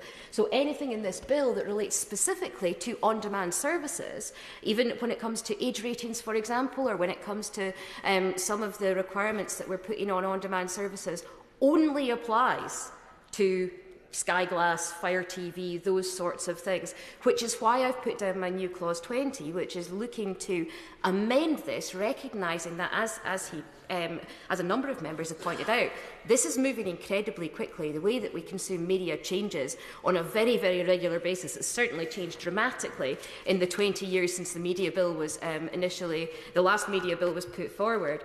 And so I've asked that ministers look at the definition of on-demand services and consider whether it continues to be appropriate. And if it does not continue to be appropriate, then ensures that Ofcom is able to regulate all of those places that people watch television. I'd originally put this in place because of the incredibly high percentage, comparatively, of people in Scotland who watch television exclusively on their consoles, but will not have the PSB prominence, for example, that you would expect in some of the services that are specifically for streaming TV. I wanted to cover a number of the other amendments, including a number of the ones that we've put down, but also more generally the amendments that have been put down by other members across the House. I'll start off on our ones. I've covered the on-demand services there and the definition of that and my concerns about that, because I don't think the bill is all encompassing enough as it is currently written. The other few amendments that I want to talk about are 82, 83, 84 and 85, I think my writing says here, around smaller studios. Now, this was specifically raised with me by the Media Reform Coalition. It is good that there are quotas in relation to independent studios. However, some of the broadcasters that we have got a predilection to only use the super indies. So the super indies account for about 20% of those companies that are making independent productions. The smaller indies account for about 80%. Some of the broadcasters are commissioning almost everything from that 20% of the market, from companies like Endemol. These companies do a great job, but they cannot be considered to be small independent studios. So these amendments taken together look to encourage public service broadcasters to move outside the scope of those very largest independent studios and give some of their work to some of the smaller studios. That would also have significant regional benefits. The clause that's been put forward from my colleague from Plaid in relation to looking at how the regions are accounted for, looking at the production hours that are produced in each of the regions, looking at them genuinely being regional productions rather than a lift and shift from somewhere else. Those are important, and I think that looking at the quota system for stuff being done outside the M25, for example, is not enough. But this would help augment, I think, the recommendation that's been put forward by the member from Arfon in relation to regional quotas. If the companies had to look at some of those smaller independent studios, that would naturally encourage as well an increase in the regional production that there was in there. Just the last one on our amendments that are not so much covered by some of the other people. The amendment by the member from I'm just trying to look at my list there. The amendment for the member by Hayes and Harlington, which is very similar to my new clause 19 on the diversity of workforce, I think is incredibly important. I made the point in an intervention that I am concerned by the lack of diversity that there is within the public service broadcasting. I'm concerned by that lack of diversity both on screen and off screen. I think it's important to look at both of those when considering the future of PSBs. And this is none of this is about sticks. It's about, nor is it about carrots. It's about transparency. It's about ensuring that all of those individuals are transparent about whether or not they are meeting something that looks like the general population. I mean, it's very clear that Parliament does not meet diversity of the population, given the incredibly large percentage of men in comparison to women still in this place, even though it's been going in the right direction. But we need people on screen to reflect the population. I was watching the Holocaust Memorial Day commemoration event on Saturday night, and there was a dance group, I think it was Chicken Feed they were called, and it was the first time I had seen on television a dance group involving someone in a wheelchair. And it didn't strike me as how unusual that was until I saw it on television.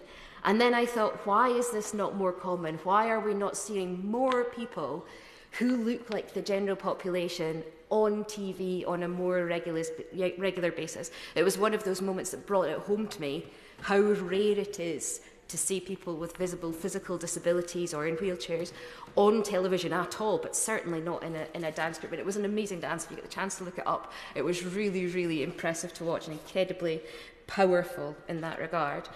Talking about the other amendments being put forward, the member for Barnsley East had new clause 5. It was called New Clause 5 at the time during the committee stage, and I was absolutely clear during the committee stage that I was withdrawing my amendments on Gaelic in favour of her amendment on Gaelic, and made clear as well that I had to leave a few minutes before the end of the committee and so missed the vote on hers. Totally supportive of it. The SNP continue to be supportive of it, but unfortunately it had a clash that I could not get out of.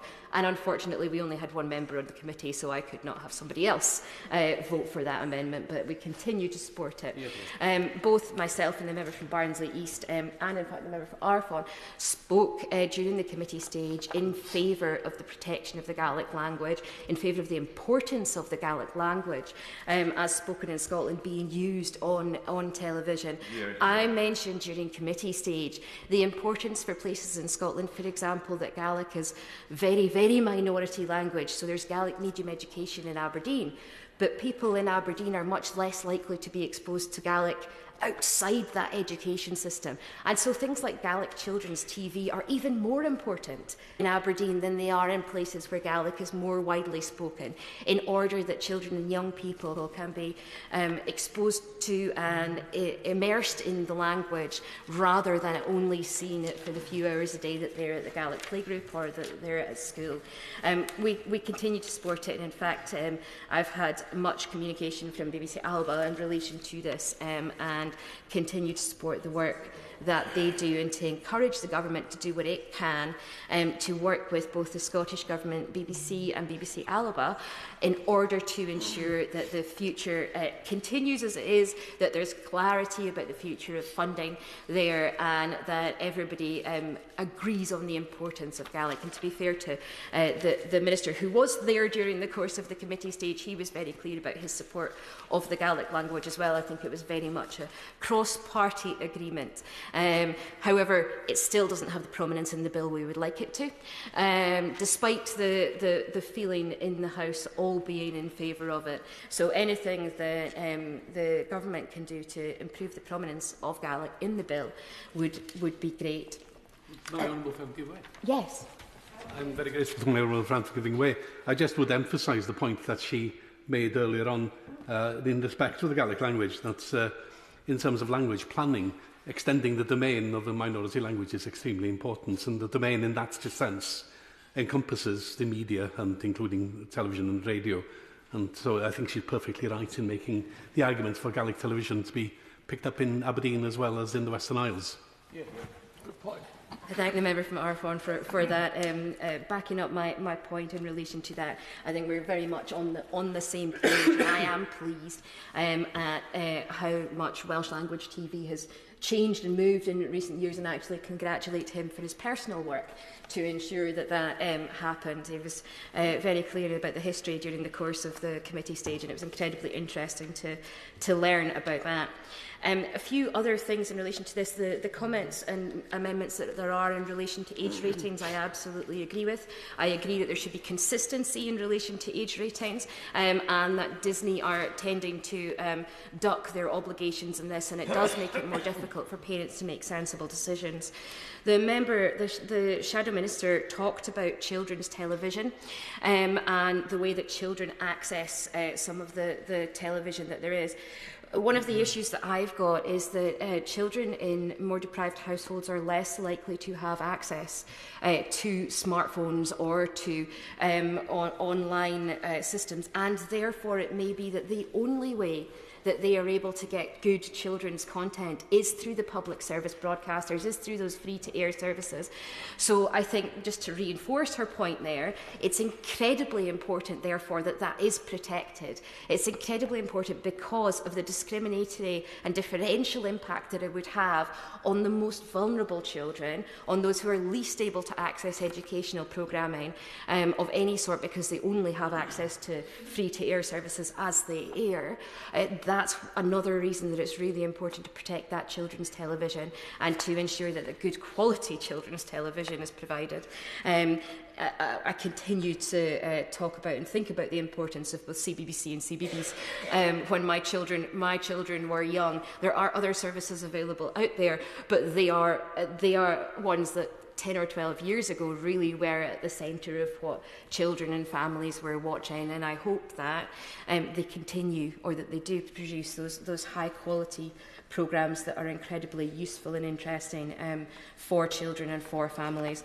And sometimes you just need to sit your children down in front of the TV and have a few minutes to yourself. It's thoroughly recommended at times. I want also to cover the new clause 21 that was put forward by the member for Hayes and Harlington. Apologies, I will remember that at some point. In relation to genres, we agree that there are issues with the removal of the genres.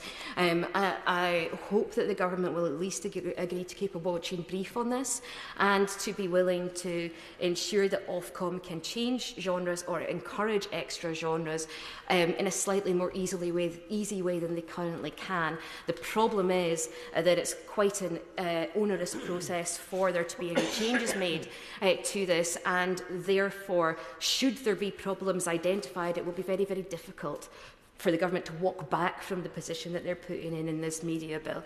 Therefore, if there could be more flexibility given to Ofcom to increase the number of genres, I think that would be very helpful. The Section 40 issues around the independent regulators, or the lack of independent regulators. I met members of Hacked Off yesterday, and I have been speaking to them throughout this, and I did move an amendment in relation to this at the committee stage. I do have concerns about the government's position around Section 40. I do understand, as the temporary minister, is that the correct term? As the temporary minister said, that that this was a manifesto pledge. I still don't think it's the right thing to do. I still think that we have got significant issues with IPSO, for example. The former temporary minister, cannot say that that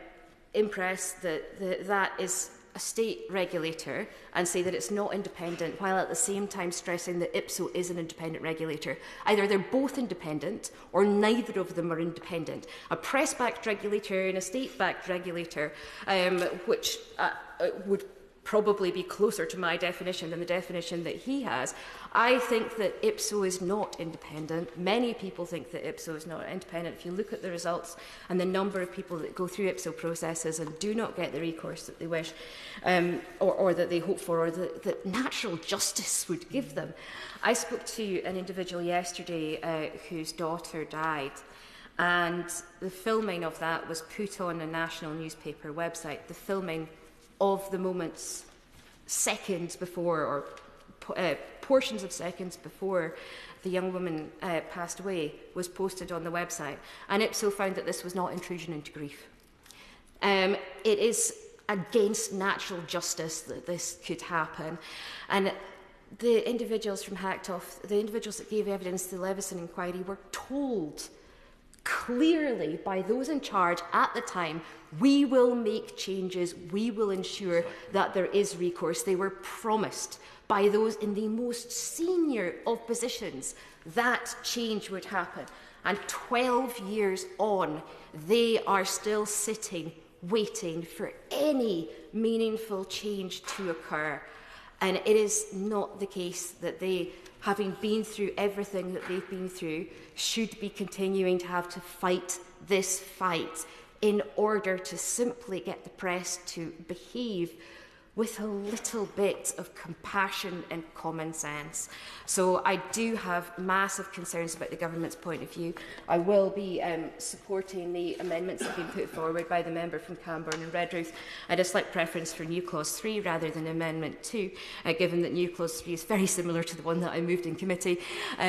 However, I'm happy that we will take the morally correct position and support Amendment 2 on this. And just lastly, drawing together everything around where we are around the bill itself and around the future for television. By the way, my colleague from Paisley will cover the sport issues. Absolutely. For giving way, but I've been sitting here perusing new clause 18, which she's proposed, and I just wondered the fund that she intends to establish to compensate sports governing bodies for loss of income for sale of TV rights. Is that a levy on the sports governing bodies that the government will redistribute, or will that come from general taxation? It's not clear how it will be paid for. Good question. I really don't mean to be difficult. However, these amendments are in my colleague's name, and I was just saying that he will cover the information around these amendments, and I'm sure he would be willing to take an intervention on that point in order to provide the answer. I have magnanimously agreed to allow him to lead because I know very little about sport and he knows far more about it than I do. So it made sense for us to divide it up in that way. I just wanted to briefly cover terrestrial television and the new Clause 8 that's been put forward by the member from Moray, as well as the Amendment 80 that's been put forward by myself and my colleague from Paisley. The Scottish Affairs Committee did do an excellent piece of work on that, and I want to congratulate the member for Perth and North Perthshire for all of the work that they did, as well as the rest of the committee for the work that they did on it. It found that about a third of users in Scotland only access television through Freeview or digital terrestrial TV. We have got the amendment down that's asking about the percentage of those people who are accessing television through other means than terrestrial TV. My biggest concern, and the concern that I made clear at committee and also, in fact, at second reading, I think, is around the potential for terrestrial television services to accidentally stop. If the government refuses to make a commitment to the future of those terrestrial television services, we could end up with those networks degrading. We could end up with those networks degrading accidentally because nobody is willing to make the investment because the government hasn't been clear about the future for them. I would like the government to make very clear statements about what actually this looks like for the future to ensure that our constituents can continue to access this and to ensure that, again, that differential impact that there may be, particularly on the most vulnerable people people, particularly on those people living in the most rural areas, does not happen. Just lastly, to wrap up, this bill tries to strike a balance between the rights and the responsibilities that there are for public service broadcasters. All of what the government does in regulating public service broadcast is about striking that balance. It's about saying these are the rights that you have as those broadcasters who are recognised, and these are the responsibilities that you have. You've got a responsibility to show certain genres, you've got a responsibility to provide high quality television, but you also, as a result of having those responsibilities and fulfilling those responsibilities, you have the right to prominence on-demand services, for example. It's about striking that balance, and I think it's totally reasonable that we consider these broadcasters as different to other broadcasters on the basis that they have got those responsibilities that others don't have. I think it's also important the changes that are being made around radio. It was very, very good to hear across the committee the commitment that there is and the positivity that there is in relation to radio. Radio is particularly important for things like the extreme weather events that we have seen in recent times. People rely on the local radio to know that there has been a tree has fallen down on North Anderson Drive and you cannot access the Hadigan Slip Road. They need that information there. And my friend lives in Oxfordshire and recently had an issue where there was no electricity because of one of the storms. The only way that they could get updates was by sitting in their car listening to the radio. So radio is incredibly important for resilience, and I'm really pleased that everybody across the House during the course of the committee stage recognised that. I've been clear already, the SNP is not going to oppose this bill at third reading. We do think that changes need made. We do think that this has been long overdue. We do, however, think that there are some gaps in the bill. There are some issues around future-proofing that have not effectively or adequately happened in relation to this. But as the Shadow Minister did, I'd like to thank all of those, particularly my colleague from Plaid, who was on the Bill Committee along with me. Thank you, Chair. Ross. Thank you very much, Madam Deputy Speaker, and it's a pleasure to speak in this debate today on this important piece of legislation and to hear the cross-party support for this bill and the work that has been done both in the Bill Committee, at second reading, which I took part in, and now at today's report stage. And I want to warmly welcome what is in the bill and the work done by the Minister and her team, and indeed the Interim Minister in the early process of this. But what I'm going to focus on is new Clause 8, which I've lodged in my name, which looks at what is not in the bill, what has been omitted, and something I hope the Government will consider in the Minister's summing up today, and indeed the remaining stages of this bill going through Parliament, because I believe we need protection written in the bill for digital, terrestrial television and radio broadcast services that people get via an aerial. So new Clause 8 would put in law for the very first time a legal protection for these crucial lifeline services. It would put a duty on the Government to keep issuing multiplex licences and on Ofcom to make available sufficient radio spectrum. Now, currently these services are guaranteed, but only up until 2034, with the risk that they could be switched off in 2030. That is just 6 years' time. Now, ministers have hinted, indeed, at the second reading in this House, that these services will have a longer shelf life than 2034, and that's very welcome. However, I am going to focus some of my remarks today on the Scottish Affairs Select Committee, of which I'm a member, and a report that I'll come on to in a moment. But under questioning from myself at our committee hearing into this, the Minister said that what happens after 2034 is a live question.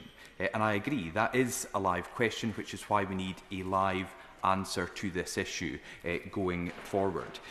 But I do welcome the positive comments that the Minister gave at committee, that the Secretary of State gave at second reading. Indeed, I quoted her comments in a speech that the Secretary of State had given. So there is a lot of positivity around this that I'm hearing from the Government, and I hope they can just go that step further by taking on the conclusions that I've come to in new Clause 8. And the reason this is important is for all the growth in streaming, and no one is pushing against the tide on that one, terrestrial television, often referred to as Freeview, and broadcast radio still account for the bulk of viewing and listening across Scotland. Now, I'm coming to this, across the United Kingdom. I'm coming to this particularly from a Scottish angle, representing a Scottish constituency. I'm a member of the Scottish Affairs Committee, where we discuss this at length. But this is an issue across the United Kingdom. Now, research from Ipsos in 2022 showed that most adults had watched digital terrestrial television in the last year, and 43% of adults watched digital terrestrial television every week. 76% listen to broadcast radio weekly. Now, the member for Aberdeen North was right to highlight the very good Scottish Affairs Select Committee report on this. And if I go to page 13, and she was mentioning some of these issues, if we look at Scotland specifically, almost a third, 31% of households in Scotland only use digital terrestrial television services to watch television in the first quarter of 2022. We also had correspondence to our committee and the report, and that's highlighted in paragraph 33 from Laurie Patton, the Director of Strategy and Regulation at Arqiva, who argued that Scotland's greater rurality than the UK average, its island communities and its comparatively older population make terrestrial television services especially important in Scotland. That's why we made it such an issue in our Select Committee report, and that's why I have continued to raise this with ministers and have lodged new Clause 8.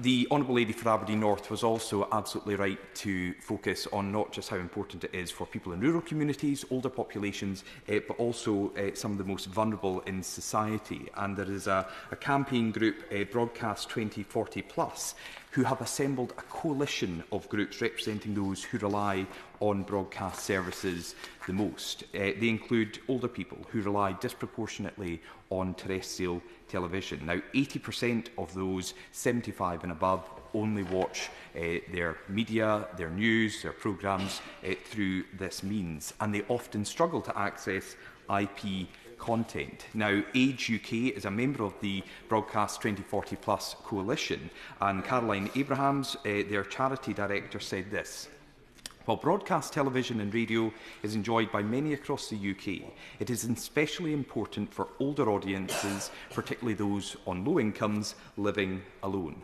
She continued, "Many older people value the current universal services and would struggle to afford alternatives such as subscription services. And because they're free to air, they're also a lifeline to people on lower incomes or living in digital poverty. These people often struggle to afford the additional cost of subscription to streaming services and indeed the cost for superfast broadband that you need to access them." So Elizabeth Anderson, the Chief Executive Officer of Digital Poverty Alliance, has said, "For millions living in digital poverty in the UK, television and radio broadcast services are vital sources of news, public education and entertainment. The universality of access to broadcast services must be paramount. Whilst many services have seen a rush to digital-only delivery, applying this to television and radio, when so many lack the devices and the connectivity packages to access internet-based media, would simply push millions of people deeper into financial and social exclusion." I will give way to the Honourable Gentleman. I thank the Honourable Member for giving way, and his words strike a chord with me, because in my vast and far-flung constituency there are exactly the issues he's highlighting in the straths and glens of Sutherland, Caithness and Ross and Cromarty. There's many as a folk that can't afford precisely what he's saying. So I'm very glad, Madam Speaker, he's saying what he's saying, and I'm listening with very great interest, and it's important that this issue is aired out here in the open. Grateful to the Honourable Gentleman for Caithness, Sutherland and Easter Ross. He represents an extremely rural part of northern Scotland. Mine is not quite so rural, but many people in Moray have similar challenges to his own constituents in the far north. I will give it. He's making some excellent points, and I'm hesitant to interrupt him, but I wouldn't sell him short by the rurality of his constituency. My constituency as well is very rural, and amongst our constituencies, much of the rural constituencies in Scotland are very low down on the league table in coverage of superfast broadband. And as much as people might be able to afford or want streaming services, they just don't physically have the access to it, at least not yet. And is that one of the points that makes his amendment even more important? I'm very grateful to my honourable friend for Banff Buchan for that point, and indeed for supporting my new Clause 8. And I'll come on to not just the affordability but the availability of superfast broadband to get these streaming services in a moment. The final quote that I wanted to highlight to the House is how broadcast services are so important for my rural constituents in Moray, my honourable friend's rural constituents in Banff Buchan, the honourable gentleman's rural constituents in Caithness, Sutherland and Easter Ross. And this has been amplified by Graham Biggs, the Chief Executive of the Rural Services Network, who said, "The issue of safeguarding DTT and radio is of fundamental importance to rural areas where the population is much older than the national average and the least well served by broadband connectivity." He concludes by saying, "We strongly support the Broadcast 2040 Plus campaign." And I have certainly been extremely encouraged by the work of that campaign and their efforts to ensure that there is hopefully some movement from the government on this. But as my honourable friend for Banff Buchan highlighted, the issue of broadband connectivity is also of huge constituents in his area, in my Moray constituency as well, and large parts of Scotland and around the UK, particularly rural areas who don't have that reliable, high-speed broadband, which means that streaming TV is not an option today. And I have limited and indeed quite little confidence that it will be a problem that's solved by 2040, particularly given some of the problems that we've seen with the rollout of R100 in Scotland. But even if that rollout succeeds, if we meet all the targets, if we can deliver this across the country, the other measure that we do have to look at is broadband take-up. Now, EY has recently done a study on this, and they predict, regardless of whether high-speed broadband is rolled out, there will still be over 5.5 million properties in the UK without a high-speed broadband subscription in 2040. 5.5 million properties in the UK without that subscription in 2040, well beyond the 2034 period that we're speaking about in this new clause. The report makes a number of other worrying findings and paints a very compelling picture of genuine dependence that millions of the most vulnerable members of our society have on broadcast services to stay connected and to stay in touch. And any move towards an online-only system of TV distribution without the option of DTT would put a significant group of people at risk of being left behind. So why have I put forward new Clause 8? Why am I looking for this certainty from the government? Well, both the government and Ofcom are conducting reviews into the TV market, and ministers have urged us to await those findings. But 2034 is not far away, Madam Deputy Speaker, and it's absolutely crucial that if these services are to remain, we need to attract investment and ensure they remain commercially viable. To do that, as the Honourable Lady for Aberdeen North correctly said, they need certainty from the government.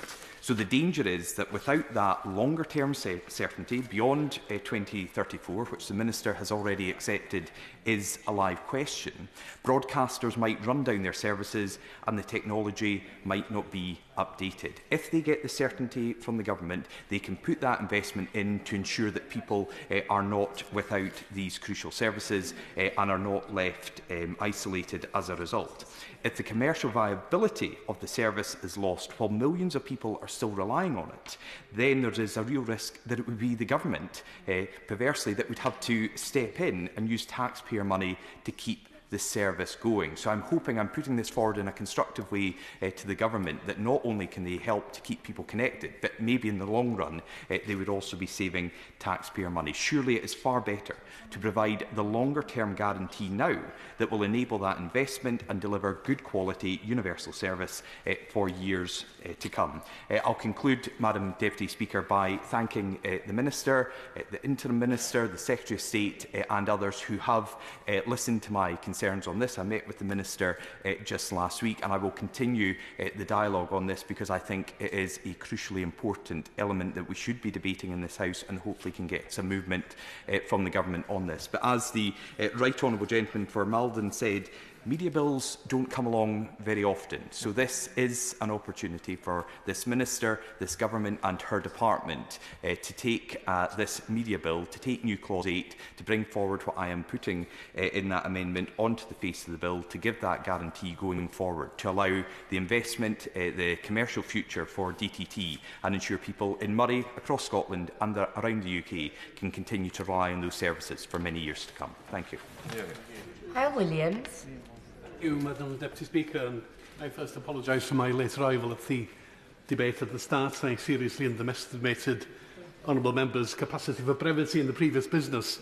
I would like to speak this afternoon about my new Clause 15 and also refer briefly to new Clause 1 and also to Clause 28. And can I just also start by thanking my honourable friend from Aberdeen North for her work and my work together with her in committee. Can I just say it won't be possible really for the honourable gentleman to refer to new Clause 1 because he wasn't here to move it at the beginning. Clause 15 is fine. Hywel Williams. Thank you for the guidance, Madam Deputy Speaker. As to new Clause 15, therefore, which seeks to establish a Broadcasting and Communications Authority for Wales, this clause, as I said, would create that new independent body that would have responsibility and oversight for broadcasting and media matters in Wales, seeking to reflect the needs of Welsh audiences. And under the terms of the clause, a shadow authority would fulfil the functions before it was established. That is 12 months before the passing of the Act under my new clause. This Independent Commission on the Independent Commission on the Constitutional Future for Wales' report has recommended this. Some honourable members will know that this commission was set up by the Welsh Government under the chairmanship of the former Archbishop of Canterbury, Rowan Williams, and reported last week. And one of its conclusions, as I said, was that there is a need to look at the devolution of broadcasting, and an independent authority to regulate would be an integral part of that provision. Now, recent events have shown that there is a real need for such an authority in Wales. Some honourable members will know about the internal issues at S4C, the Welsh language channel, and I think those events argue that the current broadcasting framework really is unsustainable as it is. I worry about the relatively low interest from the Department of Culture, Media and Sport on this matter. This bill gives the Secretary of State further decision-making powers, but if successive ministers, for example, refuse to meet the chair of S4C as they have done, then I worry that they can not be trusted to effectively make the right decisions in respect of that broadcaster. I will indeed. Yeah, I'm very grateful to my honourable friend for making it. He's making a very compelling case, and the events of the last week with the Commission vindicates the position that he's taken. And also, the recent difficulties in S4C have been very damaging for the channel, and it's my firm view, Madam Deputy Speaker, that had the matter been in the hands of the Welsh Government ministers and the Senedd, with scrutiny and accountability, we wouldn't have got to the very damaging state that we're in at present. Well, I thank my honourable friend for that point, and I entirely agree with him. And indeed, even Welsh Conservative members concede the arguments for retaining reserved powers over broadcasting have been undermined by what has happened, and indeed by the Department's actions, or inactions for that matter. And all the while, whilst we are concerned with S4C, that its funding has plummeted since 2010. The decisions to fund it through the licence fee, for example, led to a 40% reduction in staff. And in 2015, the Chief Executive Officer at the time, Ian Jones, warned about the effects of huge funding cuts, and he called for fairness, he called for tegwch, or fair play, which is a very valuable contribution from him. S4C's independence is clearly at stake, I think. We need to remember, of course, that there was a substantial campaign, a very hard-forced campaign during the 70s to establish the channel. And indeed, we had some discussion on this in the Scrutiny Committee, and the Right Honourable Member for Maldon made some interesting points. I had the opportunity, Madam Deputy Speaker, in the interim to consult the Cabinet papers, which I obtained from the National Archives, showing that's how Plaid Cymru leader Gwynfor Evans' threat to go on a hunger strike was integral to the then Prime Minister's decision to change course and allow the people of Wales our own channel.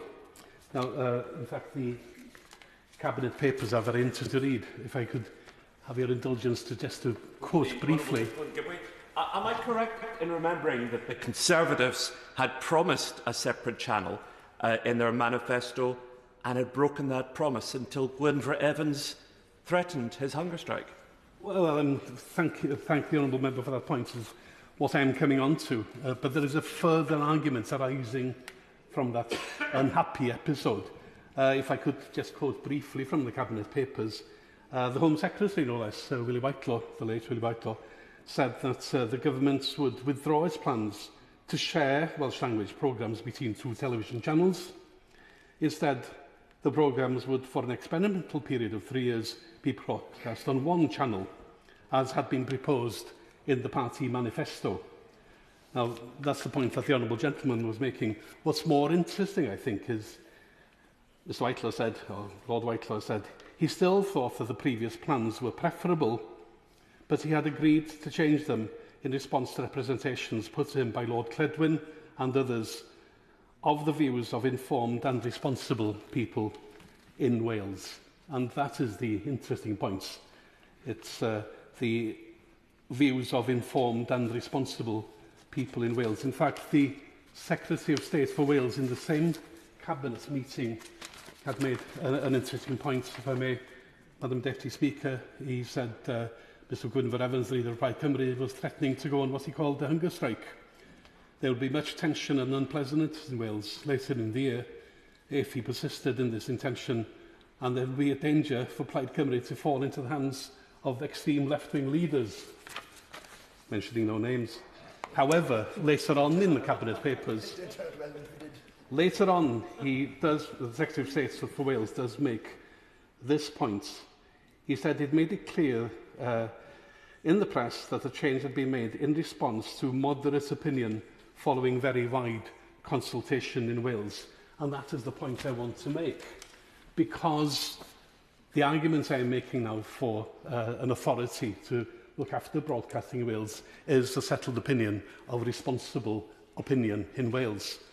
As I said, we've had the Constitutional Convention meeting for 2 years, taking evidence very, very widely, and they have come to the conclusion that broadcasting for Wales should be devolved in that respect. Will you give what I will. I'm very grateful to giving way and for giving us a history lesson on the hard work of Gwynfor Evans. And anybody who's interested in this time in the history of Wales should watch the great drama that S4C recently commissioned on the life of Gwynfor Evans and this campaign in particular.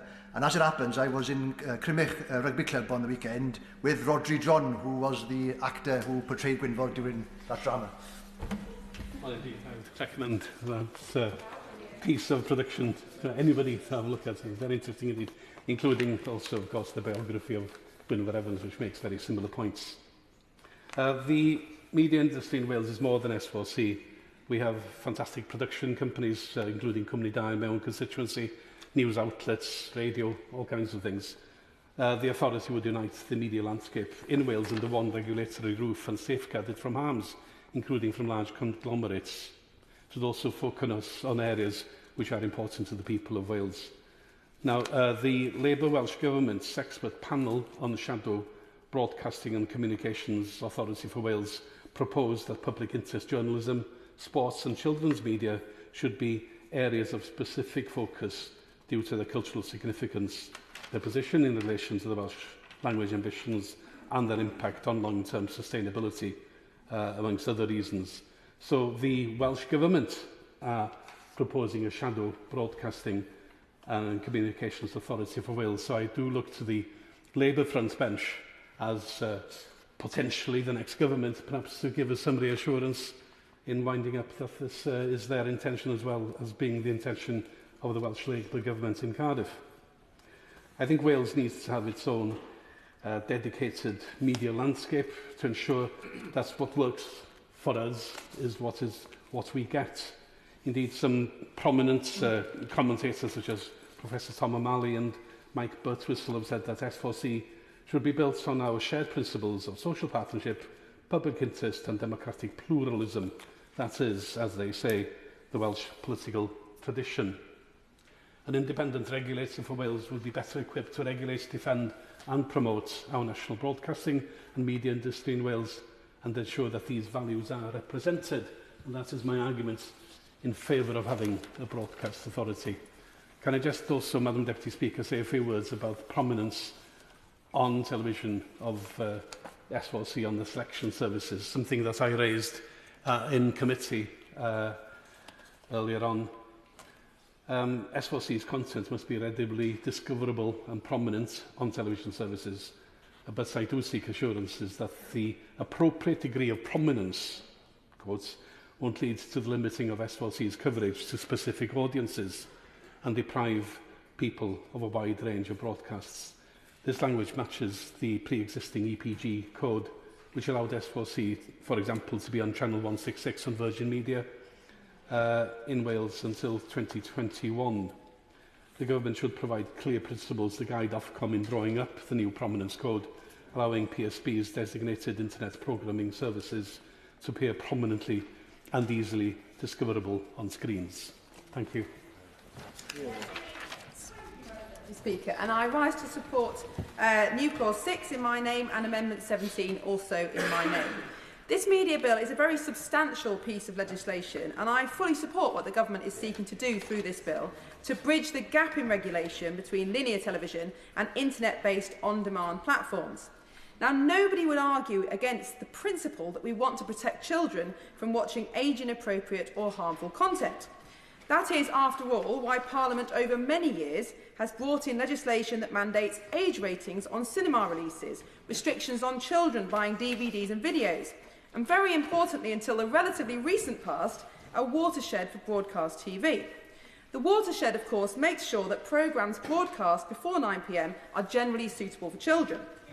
However, now that the vast majority of content watched by children and adults is accessed through on-demand streaming services, the watershed has become increasingly redundant because it doesn't matter if a programme was originally broadcast live after the watershed. Once it's available to stream online, it can be viewed by anyone of any age at any time. So that's why we urgently need to apply the same standards of child protection to on-demand video as we do to cinema releases, physical DVDs and linear TV. So while a time-based watershed clearly can't be adapted for video-on-demand services, we are very fortunate in this country to have a world-class expertise when it comes to applying age ratings to video content. The British Board of Film Classification has been empowered by Parliament through the Secretary of State to apply age ratings across all cinema and DVD releases in the UK.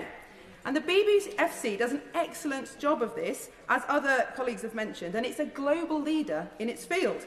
It's produced a system of age ratings that has the vast majority of the British population on side, recognising the ratings, trusting and understanding what those ratings mean. And importantly, its ratings are based on regular consultation with thousands of people across Britain to ensure that they meet current audience expectations.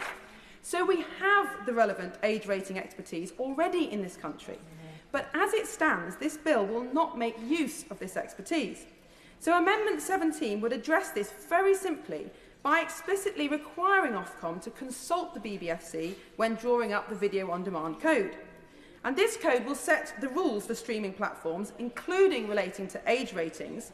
So why wouldn't we want to ensure that our own world-renowned government-appointed experts are consulted as part of that? In the Online Safety Act, there was a similar amendment that requires Ofcom to consult with the Children's Commissioner. And I can see no argument against applying the same principle here.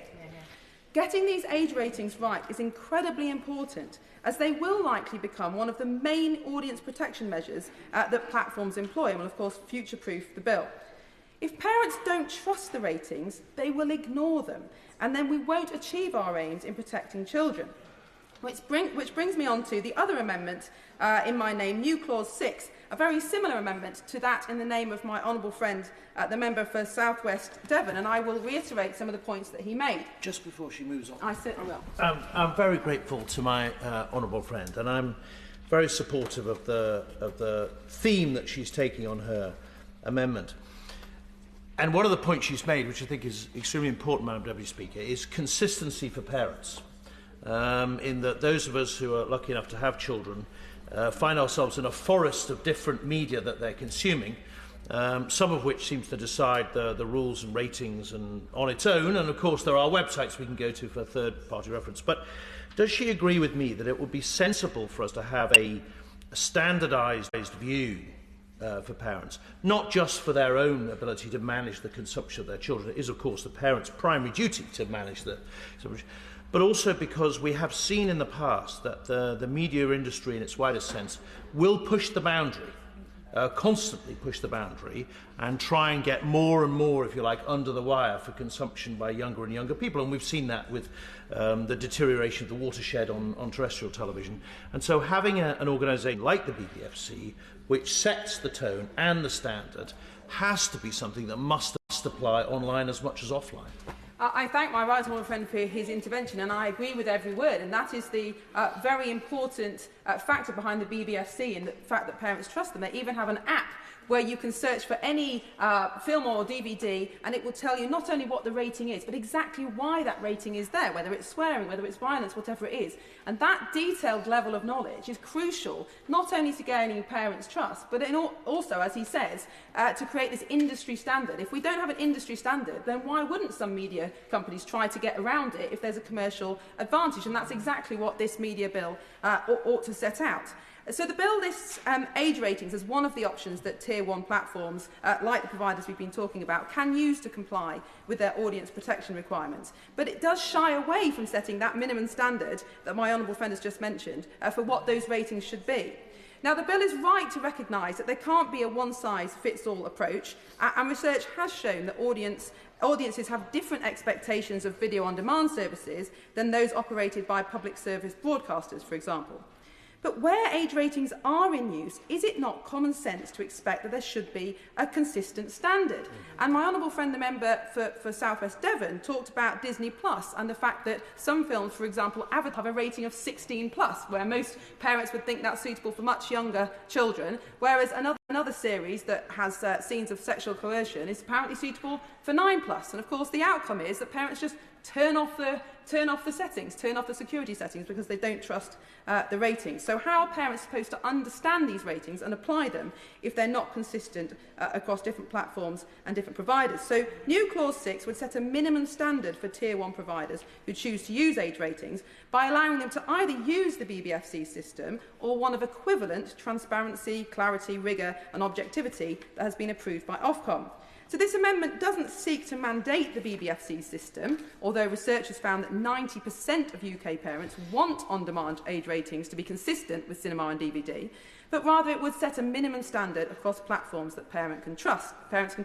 And we already have proof that this works, because Netflix and Amazon Prime have both voluntarily set up innovative partnerships to include BBFC ratings on their content.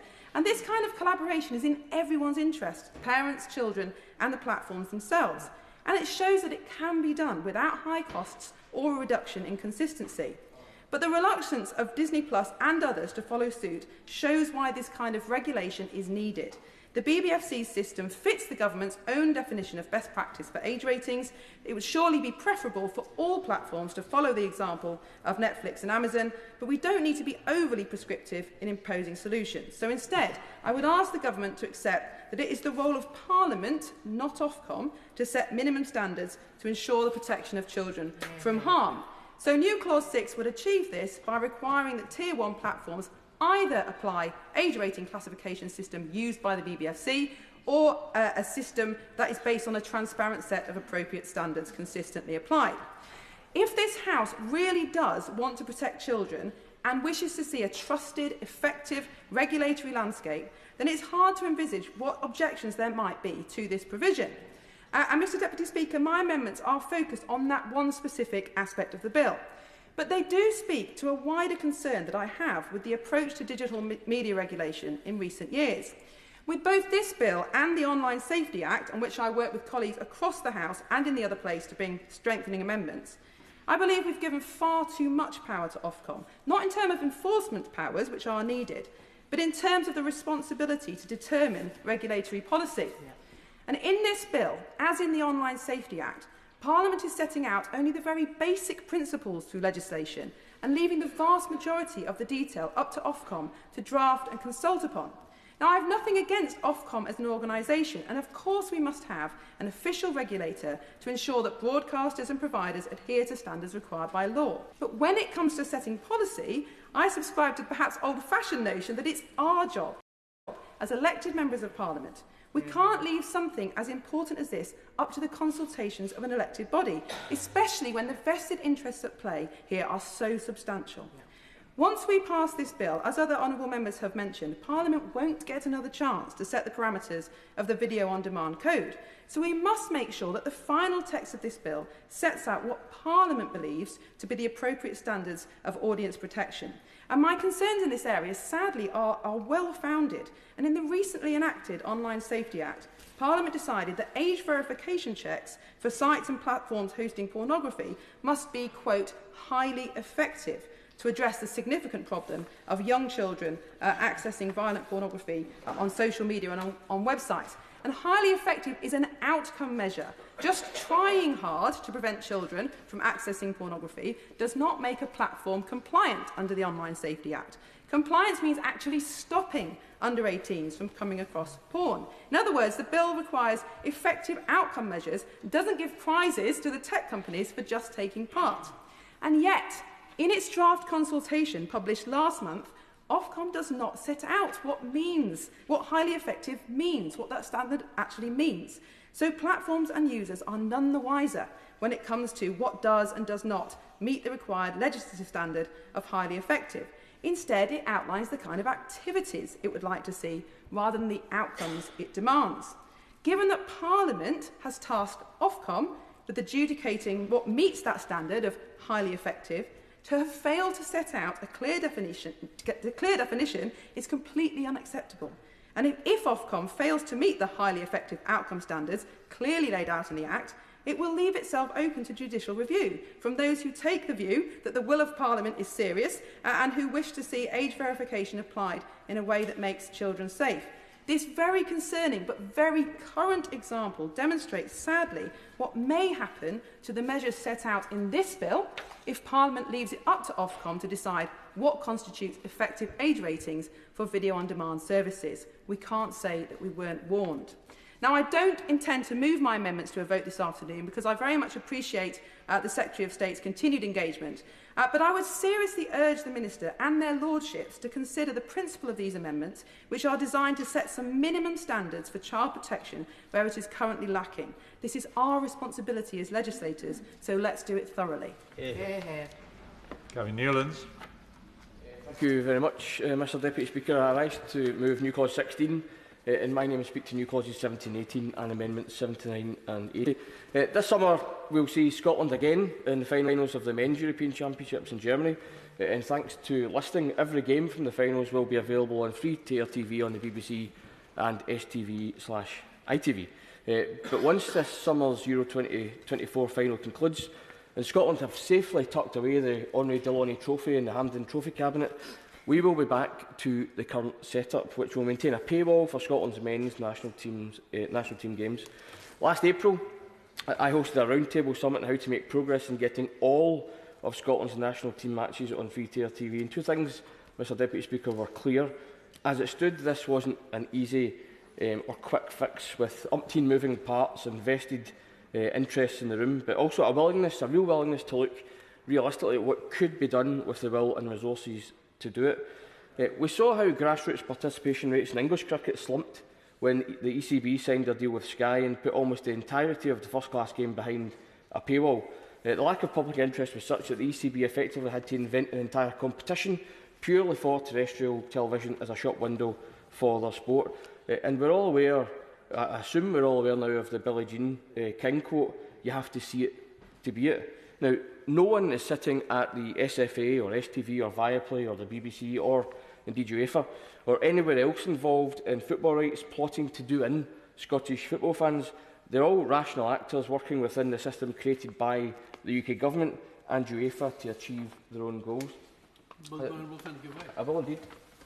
Well, I'm very grateful to him. He's talking about the unanimity of opinion. I should like to tell the House that the Welsh Affairs Committee, the DCMS Committee, the Senate's Culture, Communications, Welsh Language and International Relations Committee have all called for the rugby tournament to remain free to air for broadcast. Indeed, the Welsh Conservatives set to hold the debate on this tomorrow. Further, I met a senior executive from the BBC last week, from BBC Cymru, Wales, who said that losing the Six Nations, for example, currently shared with ITV, would be a blow both to the BBC and to the audience. Thank you very much, Mr Deputy Speaker, and I thank my honourable friend for that intervention. I'm coming on later in my speech to talk about the issue facing, or potential issue facing the Six Nations, but in the meantime I'm very much looking forward to visiting Cardiff on Saturday to watch Scotland beat Wales in that very competition. On that. It's just on his extensive list of listed events. It neglects to mention cricket, and I wondered if there was a reason why he'd excluded cricket from his list, given that it's quite an extensive list. All I have sought to add to the list is the Six Nations competition and any and all qualification matches for all home nations national football teams.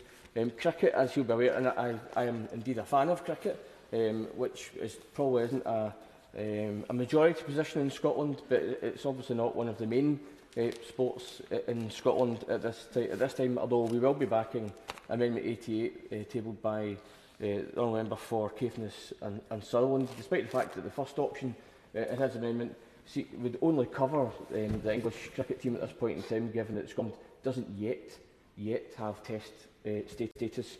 That's only a matter of time, I'm sure. But if I could go back, I was going to go back to football, but I feel we're staying on cricket, so I'll give way. I do thank the honourable member for his generous remarks. I think whether it's cricket or football or whatever, getting people to watch it in the way that's being advocated so strongly means that they might become more inclined to actually take part in the sport themselves. And that means that this could ultimately improve the health of Scotland, the health of the nation.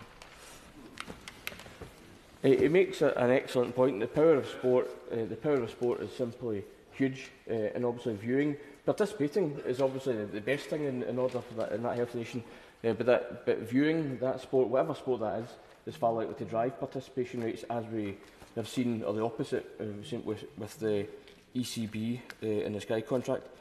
The problem, if I can cycle back to football for a second, for Scottish football fans, is that sometimes those goals, and again I'm talking about UEFA, BBC, Viaplay and all of the stakeholders involved, do not coincide with maximising access. What is needed is a change to that system that would change those goals and change it for the better for our fans. The system is currently shortchanging fans in Scotland, whilst elsewhere in these isles it's a very different story. Viewers, football fans in England, enjoy free-to-air coverage of the national team via the current deal with Channel 4 and the forthcoming deal with ITV. Viewers in Wales enjoy free-to-air coverage of the national team thanks to S4C's sub-licensed Welsh language coverage. Viewers in Northern Ireland get free coverage of the Republic of Ireland via RTE broadcast. Well, many in Northern Ireland will welcome that. I appreciate that for many this is akin to having the England games broadcast in Scotland on Channel 4 and STV. Yet Scottish fans are left with the prospect of paying subscription providers to see their team in action. That situation is very unlikely to change without amending legislation to level the playing field for Scottish supporters. Similarly, we are used these days to murmurings about the Six Nations being moved from its current home on BBC and STV ITV two behind a paywall. That the airtime available to rugby union on free-tier TV is already incredibly low. That the World Cup last year was a 4-yearly aberration. The Six Nations, as we all know, is a ratings winner and rugby's big annual shop window to the wider public and the players of the future.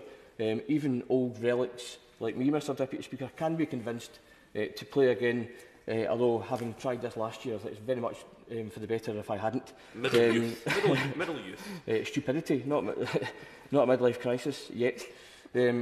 Italian supporters, Mr Deputy Speaker, are guaranteed to see their team on free-tier TV. Ireland supporters will see their team on free TV. France supporters will see their team on free TV. Scotland, Wales and England supporters face watching a blank screen if the rights are allowed to lapse into subscription TV's hands. The Welsh Affairs Committee, I already mentioned, in which my honourable friend, the member for Ceredigion sits, had it right when it recommended in its report on broadcasting in Wales that the government add the Six Nations to Group A of the listed sporting events to ensure its status on terrestrial TV, which is obviously contained within new clause 16. And Mr Deputy Speaker, these islands will host the Men's Euro 2028 Championships, and there is a reasonable chance that all 5 countries might qualify. Viewers in England, Ireland and Wales will be able to see their teams live and in full throughout the qualifying campaign without paying a penny beyond the licence fee, in case they wanted to challenge me on that. My amendment would guarantee that right to all across these isles through a simple amendment of existing legislation, extending the protections that exist to protecting the 1996 Act's own words, events of national interest. Scotland's journey in the last few years under Stevie Clarke has shown how much interest there is across Scotland, and it's time that the legislation reflected that. And I'm indeed very grateful to the Labour front bench, Plaid, Cymru and the Liberal Democrats for their support for this new clause. I hope that Tory backbenchers who have been espousing the power of sport and sport on free-tier TV will join us in the lobbies later on this evening. If I can move on to new clause 18, which was referenced earlier, the related amendment is designed at ensuring no detriment to governing bodies and organisations below a certain annual revenue level who have their events listed and broadcast outside of subscription paywalls. And I know from my discussions, extensive discussions with governing bodies, that they are on somewhat of a bind. On the one hand, they support their sport and want to see it in front of as many eyeballs as possible, and perhaps a cynical level, as many eyeballs in front of perimeter advertising and the like as well. On the other hand, they receive a decent whack of cash for these TV rights, funds that go into developing the sport and supporting the grassroots, funds that might well take a severe knock if the value of the rights is cut through listing in Group A. Now, I understand fully that sports broadcasting rights inflation has been significant over the last decade and more. I understand that it is difficult for an STV to make a winning bid for Scotland rights, to make a winning bid for Scotland rights commercially viable due to the size of the TV market in Scotland. Moreover, that this is made harder still by the fact that UEFA has bundled Scottish international football rights with Wales and Northern Ireland to try and draw larger bids and more money for itself and the national associations. Although the same rights inflation has impacted the BBC, they don't have the same commercial considerations as an STV or an ITV. I do appreciate, however, that Tory culture wars have inflicted severe damage to funding levels available to the BBC in recent years. However, the BBC is required to serve all audiences across the whole of the UK, including provision for those in the nations and regions. From a sporting point of view, Mr Deputy Speaker, that simply doesn't happen. Now, we don't know how much the BBC paid to secure, yet again, the rights to Match of the Day. However, we do know that it is a huge sum and takes up a huge proportion of BBC Sport's budget. Despite the figures being unavailable, it doesn't take a genius to ascertain that per capita spending to secure English sports rights vastly dwarfs that which is spent on Scottish sports rights. Incidentally, I do not blame BBC Scotland for this. The blame lays firmly at BBC Network's door. It would seem that the approach by the network is to let Scottish football fans eat English cake. If BBC Scotland were afforded the per capita sums used to secure English football rights, BBC Scotland would be in a far better position to bid for and secure Scotland international rights. Or indeed, if BBC Alba's funding was anywhere near the levels of per capita support offered to S4C, this would very likely allow BBC Alapa to secure secondary sub-licence free-tier Gaelic coverage.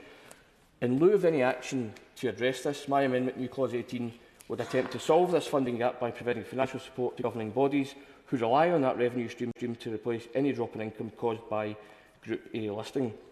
This is a proportionate and cost-effective way of ensuring no detriment from listing, while limiting access to the fund to those who actually need it, rather than those organisations already awash with cash.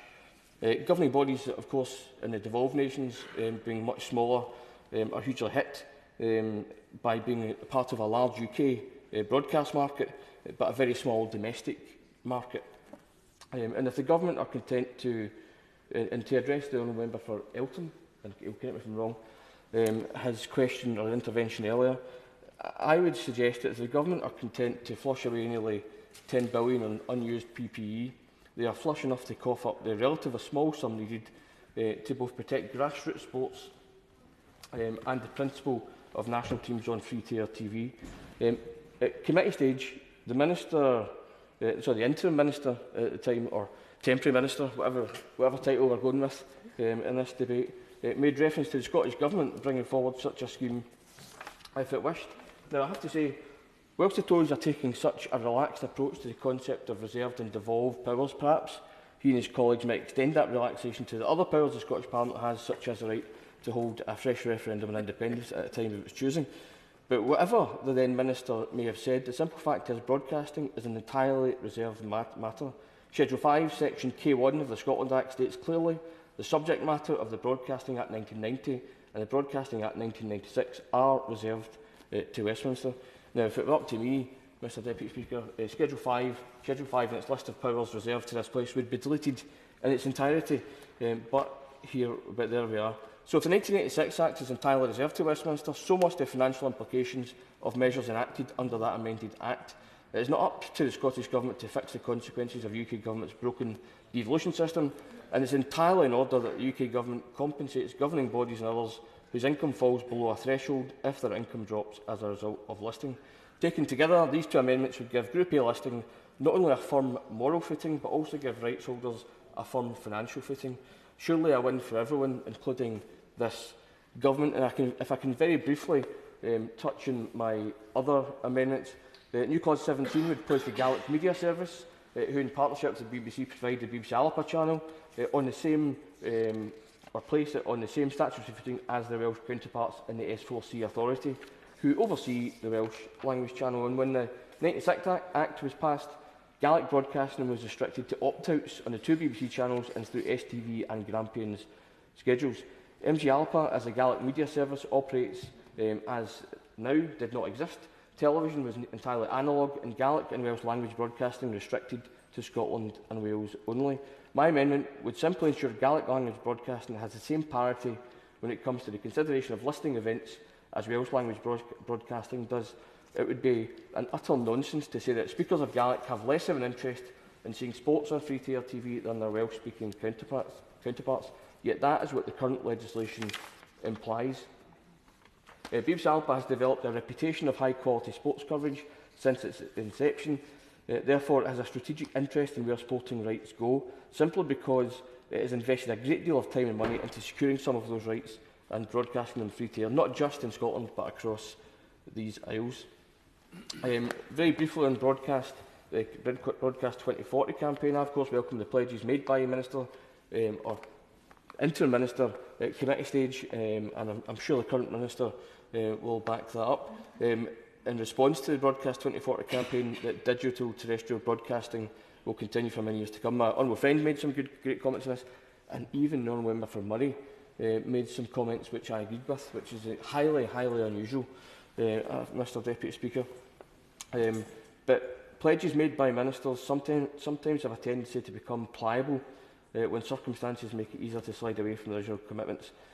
Amendment 79 and 80 simply place into legislation a compulsory requirement for public service broadcasters to continue using digital terrestrial television to deliver their service. And I can see no reason why this would be incompatible with those ministerial promises, which is why I see no reason for the government not to accept my amendments.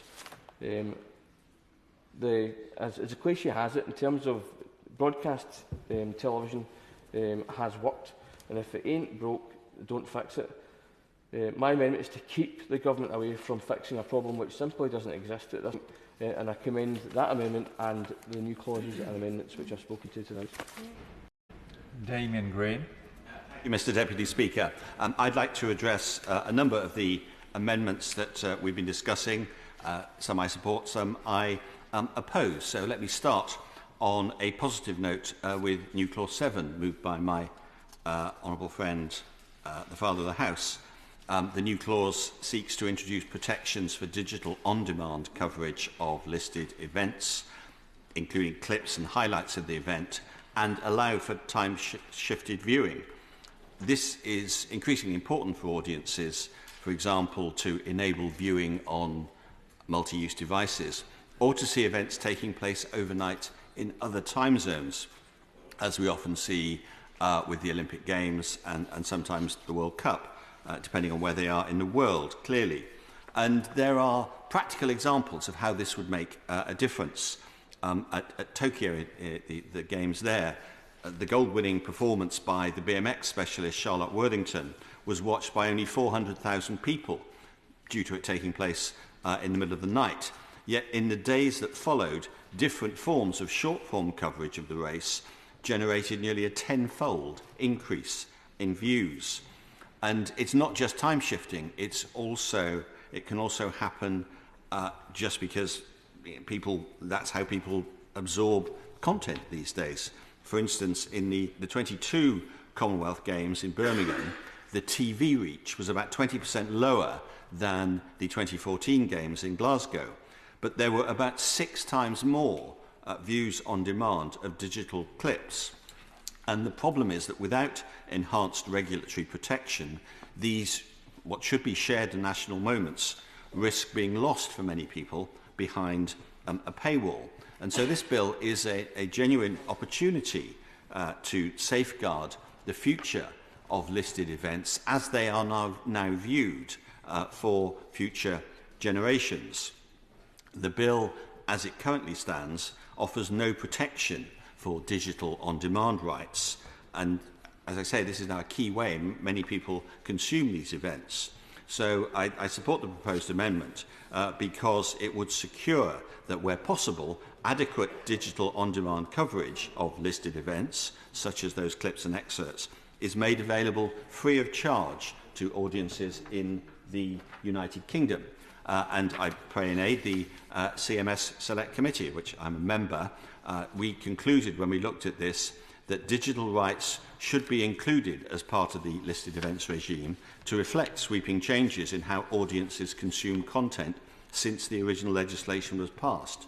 And we recommended that the government includes provisions in the bill to enable digital rights to be included in the listed events regime without the need for further primary legislation.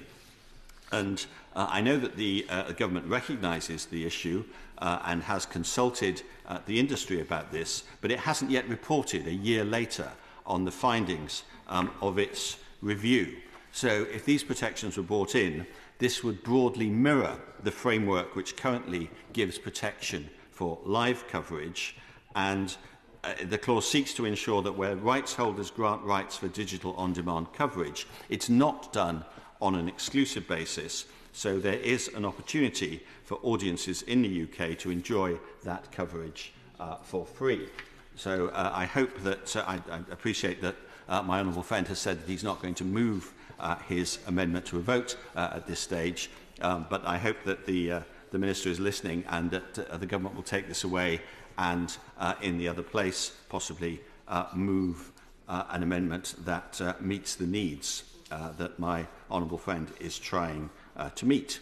I'd also like to support Amendment 78, moved by my right honourable friend from Maldon, which offers the possibility for local digital TV services to be given the protections of the prominence regime. I should say I think he undersold the historic nature of having the Minister who took the bill to committee stage, moving an amendment at report stage. He said he was sure it had happened before. I'm absolutely sure that it's the first time any minister who took a bill through committee stage because of maternity cover has tried to amend it at report stage. And for nerds of parliamentary procedure, this alone makes it a historic moment. But there are, of course, great merits in his suggestion as well. And I should say that also, while I'm referring to my right honourable friend, there have been various descriptions of him from the opposition benches as a temporary minister. I should say to the House, from some experience, all ministers are temporary at all times. The only permanent thing in any department is the permanent secretary. But to revert to the substance of it, local TV is an increasingly important part of the landscape. It's still obviously very small scale by its definition, and it has had a rocky past. But there is clearly a market for it. There is clearly a demand for it. I know it's becoming increasingly part of the broadcasting landscape in Kent, and the only thing I would add to it was moved so well by my right honourable friend is that it must apply to genuinely local stations. I think it would be important to establish that caveat. Of course.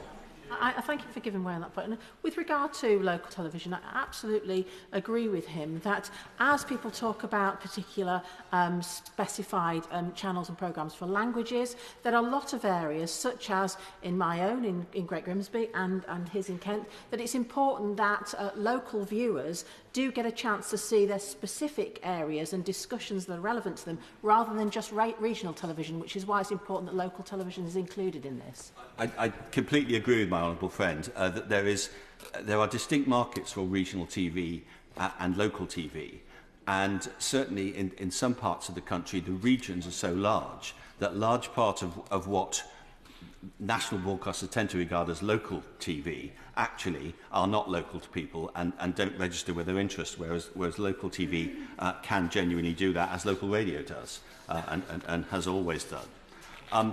Moving on to the government amendments, I want to speak in support of the government amendments, the various government amendments that cover the radio sector, not least because I think those sections of the bill, parts 5 and 6, are particularly important in enhancing the prospects of radio flourishing in the future. Many people have been predicting its demise for some time. It's a sector that is actually doing very strongly, and I would hope that will continue. So anything that encourages it to do that in terms of the legislation is extremely welcome. Some of them remove an out-of-date requirement on Ofcom to impose fines on national analogue stations such as TalkSport if it sought to terminate broadcasting of analogue transmissions before the end of its licence period. I don't think there are any plans for that to happen, but it does seem sensible to make that kind of flexibility available, not least because analogue transmission, analogue listening is becoming increasingly rare. 76% of listening to commercial radio is now on digital platforms, and looking ahead to the future seems perfectly sensible. And I also think that the amendments 53 to 59 on clause 48, which ensures a DCMS consultation before regulations that affect a radio selection service are also sensible, because the underlying part of this section, it restates the need to ensure access through voice-activated smart speakers, again a massively growing and important part of radio listening. And the market power of those big tech companies who make and operate those speakers, and who themselves also provide content, it clearly needs a strong regulatory regime to stop any abuse of the market power that those big companies have. I think this has been a significant debate. I know we've had it again on the Select Committee, but it's very, very important that the regulatory regime recognises the reality of where the power lies in modern broadcasting. Moving to amendments I'm less keen on, I agree with the News Media Association that the argument for state-backed regulation of the press has been lost, and that I'm afraid that the amendments moved very, very eloquently and with great sincerity by my honourable friend for Camborne and Redruth are flogging a horse that I'm afraid died some time ago. And I don't think that there is a need for his amendment to. I suspected that might happen. But of course, he will know the Royal Charter on the self-regulation of the press that this side of the House, but this party established, is still alive and well, and the government has no plans for its dissolution. But what his amendment seeks to do is to revive what was the argument from 10 years ago, more than 10 years ago now. And as I say, I think that argument has gone. I think the world has moved on, the press has moved on. And I think we've had a discussion about whether regulation or the application of the law is the appropriate way to do it. I would submit that the reason why the press behaviour has changed is simply the effective application of the law, and the fact that therefore many newspaper groups have had to pay huge amounts of money because they broke the law in behaving the way they did 10, 15, 20 years ago, and that has actually led to the change in behaviour. I do think that where I think he and I would come closer together is on the slap cases and the need for legislation actually to allow individuals not to be intimidated by rich publishing companies. And I know the government has committed to introducing legislation to see these sorts of cases dismissed at the earliest possible stage. And I would urge my colleagues on the front bench to introduce that legislation as soon as possible. And while I am in sceptical mode, I similarly question the need for the various new clauses that have been suggested on all sides of the House that mandate a more rigid system of age classifications for programmes already regulated by Ofcom.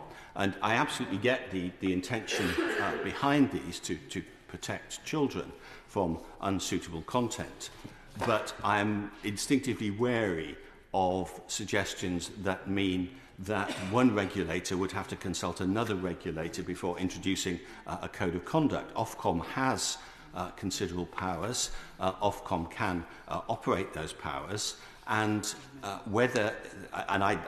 don't think it's sensible to try and tie down to, say, any particular age classification system, not least because some of the public service broadcasters who are pretty responsible in terms of not trying to expose their content if it's unsuitable for children, operate systems of protection that don't rely on age classification. ITV has its guidance system. Many broadcasters, I'll give away in a second, many broadcasters operate a PIN system that sensible parents will keep from their children so that they can have protection at home. I'll give way to my honourable friend. I greatly thank my right honourable friend for allowing me to intervene again. But isn't that exactly the point? We have a world-class regulation in the BBFC, and they are a benchmark for us to actually say that what would be a good situation would be for broadcasters and for platforms to perhaps register and have to pay a registration with an organisation like BBFC for then the regulator to regulate that rather than the other way around, because he talks about responsible parents, and yes, responsible parents will look at that, but also we need to guide those people who don't really know what to look for and aren't media savvy and do need some guidance, because we know even in our public service broadcasters they don't always get it right, and sometimes there is content that really should not be seen by 15s and unders. I take the point that my honourable friend is making, but I return to the original point I made on this, which is that given that this bill and indeed the whole regulatory structure we've got is based on Ofcom, and part of what this bill is seeking to do is to give Ofcom proper powers to give, in this instance, protection for children in the appropriate way, that introducing another different system will actually, I suspect, lead to more confusion, actually, rather than... I thank my honourable friend for giving way, but this is exactly what this bill is going to do. It is going to introduce a different system, because at the moment, Ofcom is responsible for regulating the public service broadcasters. They do that through the watershed. And BBFC are responsible for DVDs and cinema. We now have a completely new landscape, which much more closely resembles the DVD landscape, because it's available on demand, and therefore it's sensible to introduce an age rating system roughly based on what the BBFC do, because they are the experts in that field and not Ofcom. They are, I feel we may go down a rabbit hole here, they are the experts in that field, but of course they are based on film classification. The age rating system itself is designed for a system where you had to go through a door and somebody could sort of make a guess as to whether you were 16 or 18 or 12, and there are different ages. I'll give her one more go. So I take his point, but the way that the BBFC classify not just films, also things that are streamed directly and never released in cinema, is they literally tag every time a rateable incident occurs, so a swear word, an item of violence, etc. And they use that tagging system to then come up with a very verifiable, standardised rating that everybody understands. So it's exactly the same process as you would use to verify some sort of video on demand, and of course it's what Netflix already do use in order to rate their own videos. It's what Netflix use, but as she made the point herself, that Disney don't, and so there will be differences. And I think that over-regulating will actually just lead to disadvantages for people trying to produce content, and insisting on one system that is partly designed for one mode of operation may well not use for another operation. And I think if Ofcom does its job effectively, then it will achieve what we all want to see, which is that age-inappropriate content is not available to children, and that, as I say, having more than one regulator involved normally leads to confusion and actually worse regulation than you would have had anyway. So, as I say, there are a number of amendments that I think are wholly desirable and that I hope the government does adopt, others less so, that I hope the government will resist. But overall, I just want to close by saying I think this is a very good bill, long overdue, and I wish it well in its future stages. Clive Efford. Thank you, Mr Deputy Speaker. It's an honour to follow the right honourable gentleman. He's also a member of the Culture, Media and Sports Committee and speaks with authority on many of these issues, although I didn't agree with him with everything that he said. But I certainly agree with him on the issue about the highlights of major sporting events, and I hope the government is listening on that. And I'd also like to welcome the position of my front bench that have said that they are going to support Amendment 2. I'm delighted that they've been listening to those of us who've been involved in this issue for a number of years and go back many years in supporting the work of Hacked Off. And I would only claim a very minor supporting role in that. There have been other honourable members on this side of the House that have done far more than me, but nonetheless, I've been at those meetings and in those discussions, taken part in debates at times where I've committed to supporting the aims and objectives of those people who've been fighting hard through Hacked Off, and I'm delighted that we're not closing the door on them completely today. And I also commend the Right Honourable Member for Camborne and Redruth for the way, not just for the amendments that he's brought forward, but also the way he's negotiated with others around this issue to get us to where we do have what I consider to be a compromise position, one that can allow us to go forwards and not close the door completely on the issue surrounding an independent press complaint system. As he described earlier on, his amendments remove the stick element, which is the element that is most opposed by those people in the press, which would have, I think, would have given them the incentive to join a proper independent complaint system. But nonetheless, it is a sticking point, and I think in this compromise to remove it is the right thing to do at this stage. And then, then there is this issue of the carrot, and many of us have been taking part in debates in this place about the issue of slap orders, where those with, as has been said, with those with a great deal of wealth at their disposal are able to abuse our legal system in order to shut down independent reporting that exposes wrongdoing and shines a light into those places that needs it. And I'm most grateful, and he underestimates his own role, which has been very strong in this area, and I suspect, like me, he wishes we were seeing Section 40 commenced rather than repealed today, as I'm sure do the McCanns and the Dowlers and Christopher Jeffries and all those other historic victims of press abuses. But given we are going for the carrot rather than the stick, and the carrot is better than nothing, can he explain why there isn't universal support for that across the House? Well, I think I can leave it to others to explain why they're adopting the position that they are. But I do take issue with some of the assertions that have been made by some members opposite, which is that the current system is an improvement on what we had before. Because the IPSO system, as I pointed out earlier on, in 2021 received over 14,000 complaints, but only 88 of them were upheld. That's less than 1%, 0.6%. And I challenge anyone to say that is a satisfactory situation where so few complaints are upheld. And I met a mother yesterday, Mandy Garner, and it was the first time I'd met her, whose daughter was killed in a hit and run.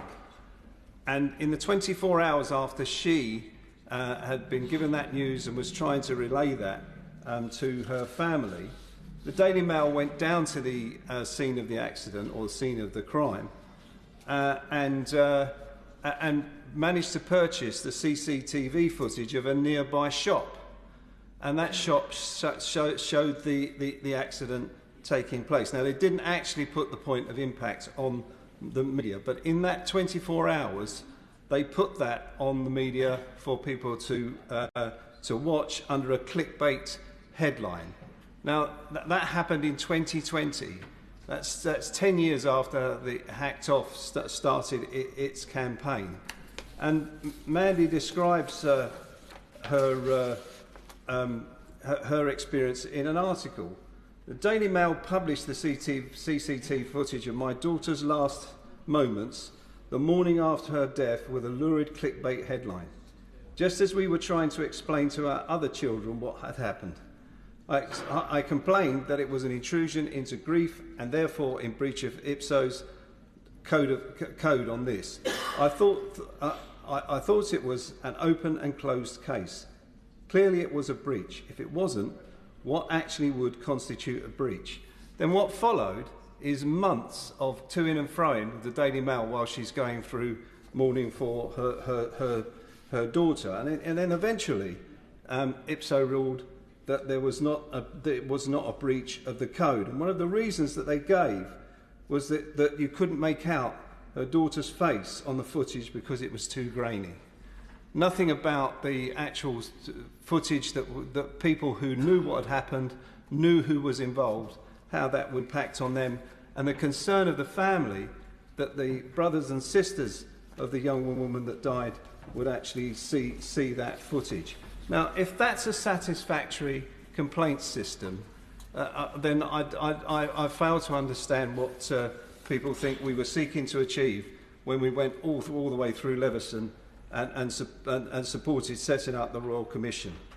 So these issues are continuing to occur now, and the Calcutta report described the Press Complaints Commission, which is what IPSO was due to was set up to replace, as set up by the industry, financed by the industry, dominated by the industry, and operating a code of practice devised by the industry and which is over-favourable to the industry. Now, if that's not a description of the Press Complaints Commission and what we are seeing now, then I don't know what is. So, for those people to make assertions that we are in a better place now under IPSO, is completely false and it is wrong.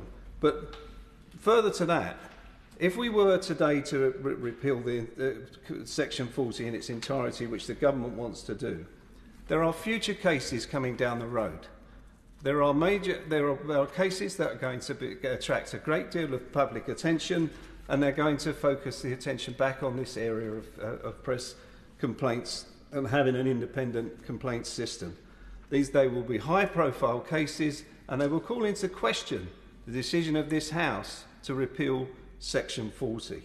So I feel that the government is in the wrong place on this, which is why I'm supporting the Right Honourable Gentleman's Amendment 2. We cannot close the door on this area. The debate around this is not finished yet. There is much more to come, and it would be wrong of this House to shut the door on an independent press complaints commission in the way that repealing Section 40 does. Thank you. Steve Double. Thank you very much, Mr Deputy Speaker. And I rise to speak to Amendment 1 that has been tabled by my right honourable friend and fellow Cornishman, the member for Camborne and Redruth. This amendment would simply put a requirement on Ofcom to ensure that due regard is paid to the Council of Europe's Framework Convention for the Protection of National Minorities when assessing the fulfilment of the public service remit. And this is of particular interest to us in Cornwall, or us Cornish, because it's almost 10 years now since the Council of Europe formally recognised the Cornish as a national minority, and that the government accepted this recognition. This was a historic moment for those of us from the west of the Tamar, because although the Cornish historically have been recognised by this place as distinct from England, this was the first time for a very long time that the government also recognised this. And in doing so, the government said that the Cornish would be given the same recognition and status as the other Celtic nations within the UK, the Scots, Welsh and Irish. Now, I have to say that over the last 10 years, we kind of have been grappling with this to understand what this actually means in application. And in some ways, it's disappointing to say that the government has actually been criticised at times by the Council of Europe for not doing enough to deliver on this new recognition and status. So I just simply say to the Minister that I think here the government has a fairly straightforward opportunity to actually do something that is fairly simple, but would actually be something tangible that would provide meaning to the recognition of the Cornish national minority status. It's quite clear that Cornwall has a history, a heritage, a culture that is distinct from England, distinct within the UK, that in many, many ways is unique, and that we actually have far more in common with our Celtic cousins around the fringe of the UK. We have our own language, and we have actually seen a revival in Cornish over the last 10 or 20 years, with many schools now promoting Cornish language and holding workshops within the schools. And we've actually seen that Cornish has been upgraded, if you like, by UNESCO from being seen as extinct to now just being critically endangered. But what's important is that we recognise this progress that has been made, and that we actually seek to continue in making that progress. I'll happily give way. I'm grateful to the support that he's given to Amendment 1, and he's making a very powerful case about why Cornwall is unique and different. And does he agree with me that if the BBC were to have due regard for the Framework Convention on National Minorities, then it would take a very different approach to local radio like BBC Local Radio? Because at the moment it just treats it like it's any old other part of England. I'm very grateful to my right honourable friend for making that intervention, and he makes a very good point that I was going to make, which I think that there is clearly a role for the BBC in helping to protect and promote and inform about Cornish culture and indeed the Cornish language. And I think measures in this bill could be strengthened that would actually help to ensure that the BBC do play that role and help to fulfil the responsibility that the government has actually accepted to give due recognition to the Cornish. We've actually seen a bit of a revival, a bit of fresh interest in Cornish culture and history in recent years. Now, some of that has been down to things like the hugely successful Poldark series that is brought to life for many the history that we have in Cornwall and the role that Cornwall played in the Industrial Revolution. And we've also seen other programmes that have been produced that have helped to put a spotlight on some of our unique Cornish culture. I think particularly of something like the Fisherman's Apprentice programme with Monty Hall, where he went and lived within one of our very small fishing communities and really highlighted both the history of places like that, but also some of the modern day struggles. But what I would say is what we're looking for is programmes that really present the picture of true Cornwall and our history, our heritage and culture. What we don't want is programmes that I perhaps could describe as adverts for more second homeowners that just present the sort of picture postcard idealistic view of Cornwall. But we have a very rich, a very deep and strong heritage and culture in Cornwall, and that is what we actually want to present, and that is what we want to protect. That in this day of increased multiculturalism, and I don't want to go down that rabbit hole and talk too much about that, but simply to say, with all that is going on in the world, it is so important for us that we actually do everything we can to protect the uniqueness of our Cornish culture that we have. And it's clear that broadcast media can play an important role in helping us to do just that. And it can also play a role in helping the government to give real meaning and value to the recognition that the Cornish national minority status within the UK has been given. Now, I'm not calling for our own station like they have in Scotland and Wales. I'm not going that far, but I do think there is more that can be done to actually put an expectation on the BBC to give due regard to the protected national minority status that the Cornish have when looking at their public service broadcast responsibilities. And that is simply what this Amendment 1 is looking to do. So I understand my right honourable friend doesn't intend pushing this amendment to a vote, but what I would simply say to the Minister is ask that she gives careful consideration to the points that we've made and the purpose of this amendment, and just look carefully at whether the government could adopt this or something similar as a clear sign of the importance that it does place on protecting and promoting our Cornish culture and heritage. John Nicholson. Thank you very much indeed, Mr Deputy Speaker. And I agreed with all of that, except I'm not quite sure how 4 countries can be described as a fringe. I mean, rather, I would call us the anchor that holds the Anglo-Saxon peninsula, otherwise known as England. During the lengthy passage of this bill, we on these benches have engaged with the UK government in good faith. All of us want to see a healthy, functioning, responsible, free media. Now, my honourable friend from Aberdeen North has covered in detail many aspects of the bill, and it's quite unnecessary for me to repeat anything that she said. So I'd like to concentrate on language as one particular aspect of the bill. Now, historically, the Conservatives have expressed great support for the Gaelic language.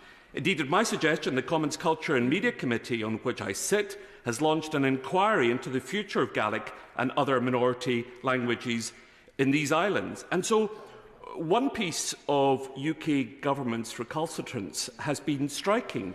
Why has the UK government been so resistant to making statutory mention of the Gaelic language and Gaelic services? We all agree, I think, cross-party, that this beautiful, ancient and vibrant language makes a vital contribution to our cultural life. We know that its vastly positive impact dwarfs the miserly public expenditure on it. Now, I come from a long line of Gaelic speakers. Indeed, neither of my grandmothers had English as their first language. My mother's mother was from Scotston and spoke Scots.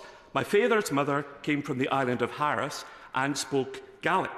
But I'm the first generation not to speak the language at all, and this is all too common a story in Scotland, where prejudice against and punishment of Gaelic speakers have seen the language retreat to the heartlands.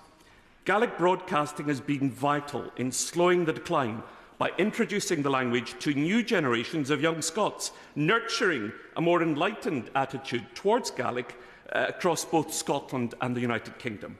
Gaelic programme producers have offered up their expertise, volunteering to engage with members during the drafting of and amendments to this bill. I'd like to mention in particular John Morrison and Donald Campbell of MG Alapa.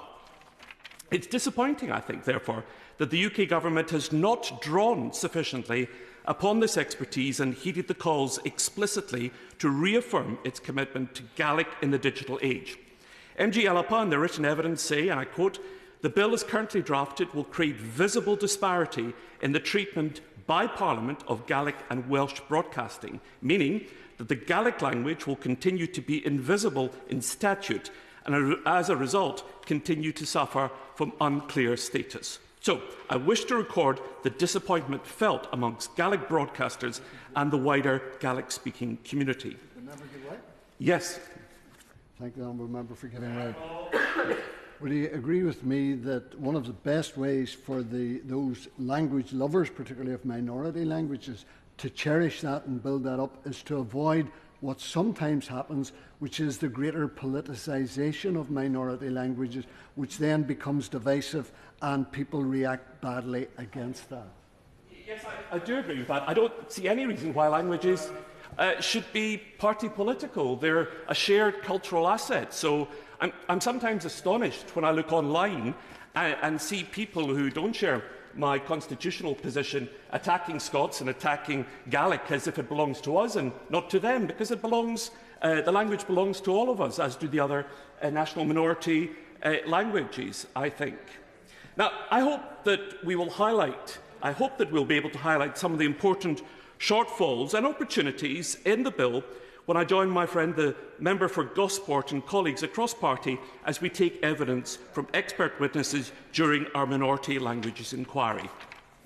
I was in hospital and recovering from injury and surgery during some of the passage of this bill, and so I'd like to extend my gratitude to my friend and colleague, the member for Aberdeen North, who worked so assiduously on this bill in my absence and who does so much good work consistently across this House. As is her wont, she spent long hours in the Bill Committee, tirelessly scrutinising line by line. I note that not a single SNP or other opposition amendment was accepted by the UK Government. Yet another bizarre example of Westminster's methods. You turn up, you work hard, you research diligently, you engage with stakeholders, you contribute to debate, and then you're largely ignored. In closing, I note too that the UK Government is forcing through its curious insistence that Channel 4 produce its own content, a fig leaf to justify the inordinate waste of time and money spent on yet another aborted attempt to privatise the channel. As we all know, Channel 4, surely best placed to determine its own needs, did not want this power. But what was it, Mr Deputy Speaker, Conservative Cabinet Minister once said about policy making, Tory policy making? We've had quite enough of experts. Thank you. Minister. Thank you, Mr Deputy Speaker. I should like to thank members for their contributions during today's debate and indeed during pre-legislative scrutiny and the passage thus far. I think this legislation has had absolutely fantastic support, and I've worked on it since 2021, and I'm very, very pleased to be back in post, taking back over from the interim minister, or somebody who I should prefer to call the eminent, knowledgeable knight and former Secretary of State. But as the Right Honourable Member for Ashford said, we are all temporary in this place. I am very glad to be able to take the bill through the final stages, and I thank my right honourable friend Phil Maldon for his work and his defence on Section 40, but also his curious position of amending a bill that he was once the Bill Committee Minister for. As the right honourable member for Ashford says, he is breaking new parliamentary boundaries. Now, as we all know, internet access and streaming services have fundamentally changed how audiences access broadcast content. But our public service broadcasters and radio services are governed by laws written 20 or more years ago. So this bill is absolutely vital so that they can continue to be world-leading in the content that they produce. They can continue to serve UK audiences, but also, of course, drive growth in the creative industries across our country. Well, I shall take some time briefly to address some of the issues raised, but before I do, I will set out the government amendments and say to honourable members that these amendments are minor and technical in nature, all seek to ensure that the existing policy positions are properly operational, and I've written to members with more detail. I'm very glad to have the support of the my right honourable friend for Ashford on the radio amendments in particular. Now, turning to the amendments put forward by my right honourable friend for Camborne and Redruth, I'm grateful to him for his sustained interest in this issue. I know he's a passionate campaigner on it, and it's something that he has been pushing for many years. And we recognise as a government the intent behind his amendments, but the effect would be not to repeal the Section 40 in full, but to delay the repeal whilst the consultation takes place. And we feel this is at odds with our double manifesto commitment to repeal Section 40 in full, notwithstanding my right honourable friend's view that this was not the best manifesto that we had put forward, and there may have been some drafting errors in their publication, certainly. I understand the impact of new Clause 3 would be to delay the commencement of Clause 50, but that's not the case with Amendment 2 that I seek to move, which would simply remove one part of Section 40 of the Crime and Courts Act. We have concerns about his amendments as a package. One of the issues is in relation to delay, but the other is about some of the smaller publishers that do not wish to be part of a regulator. And this issue has been debated at some length during this afternoon's debate. So I shall move on to my right honourable friend from Maldon. I'm glad that he is pleased by the government amendment in relation to AM. It's a matter we discussed together. I note his points on local television. He kindly accepts the unlikelihood of our accepting his amendment, but we will continue to consider his representations during the passage of the bill. The honourable member for Caithness, Sutherland and Easter Ross, I'm as always glad for his support. He suggested that the issue of Channel 4 privatisation was a vendetta, but actually it was born out of a concern fundamentally for its sustainability, and we have put forward measures in this bill to give Channel 4 greater freedom. We fundamentally want the channel to survive and to be given flexibilities in order to continue doing what it does. To the point that's been raised in relation to those new powers, it will be granted the freedom to produce its own content, but it doesn't actually have to use it if it doesn't feel it is necessary.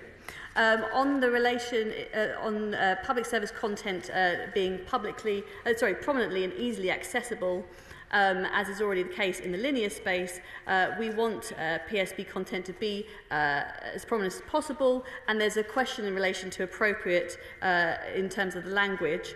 The core aim, as has been discussed at length during the bill, is that prominence on PSB services and content online is there, but it's flexible, operational and proportionate so that we can design the bill for innovation and consumer choice. This is a balance and one that we are giving Ofcom the power to establish.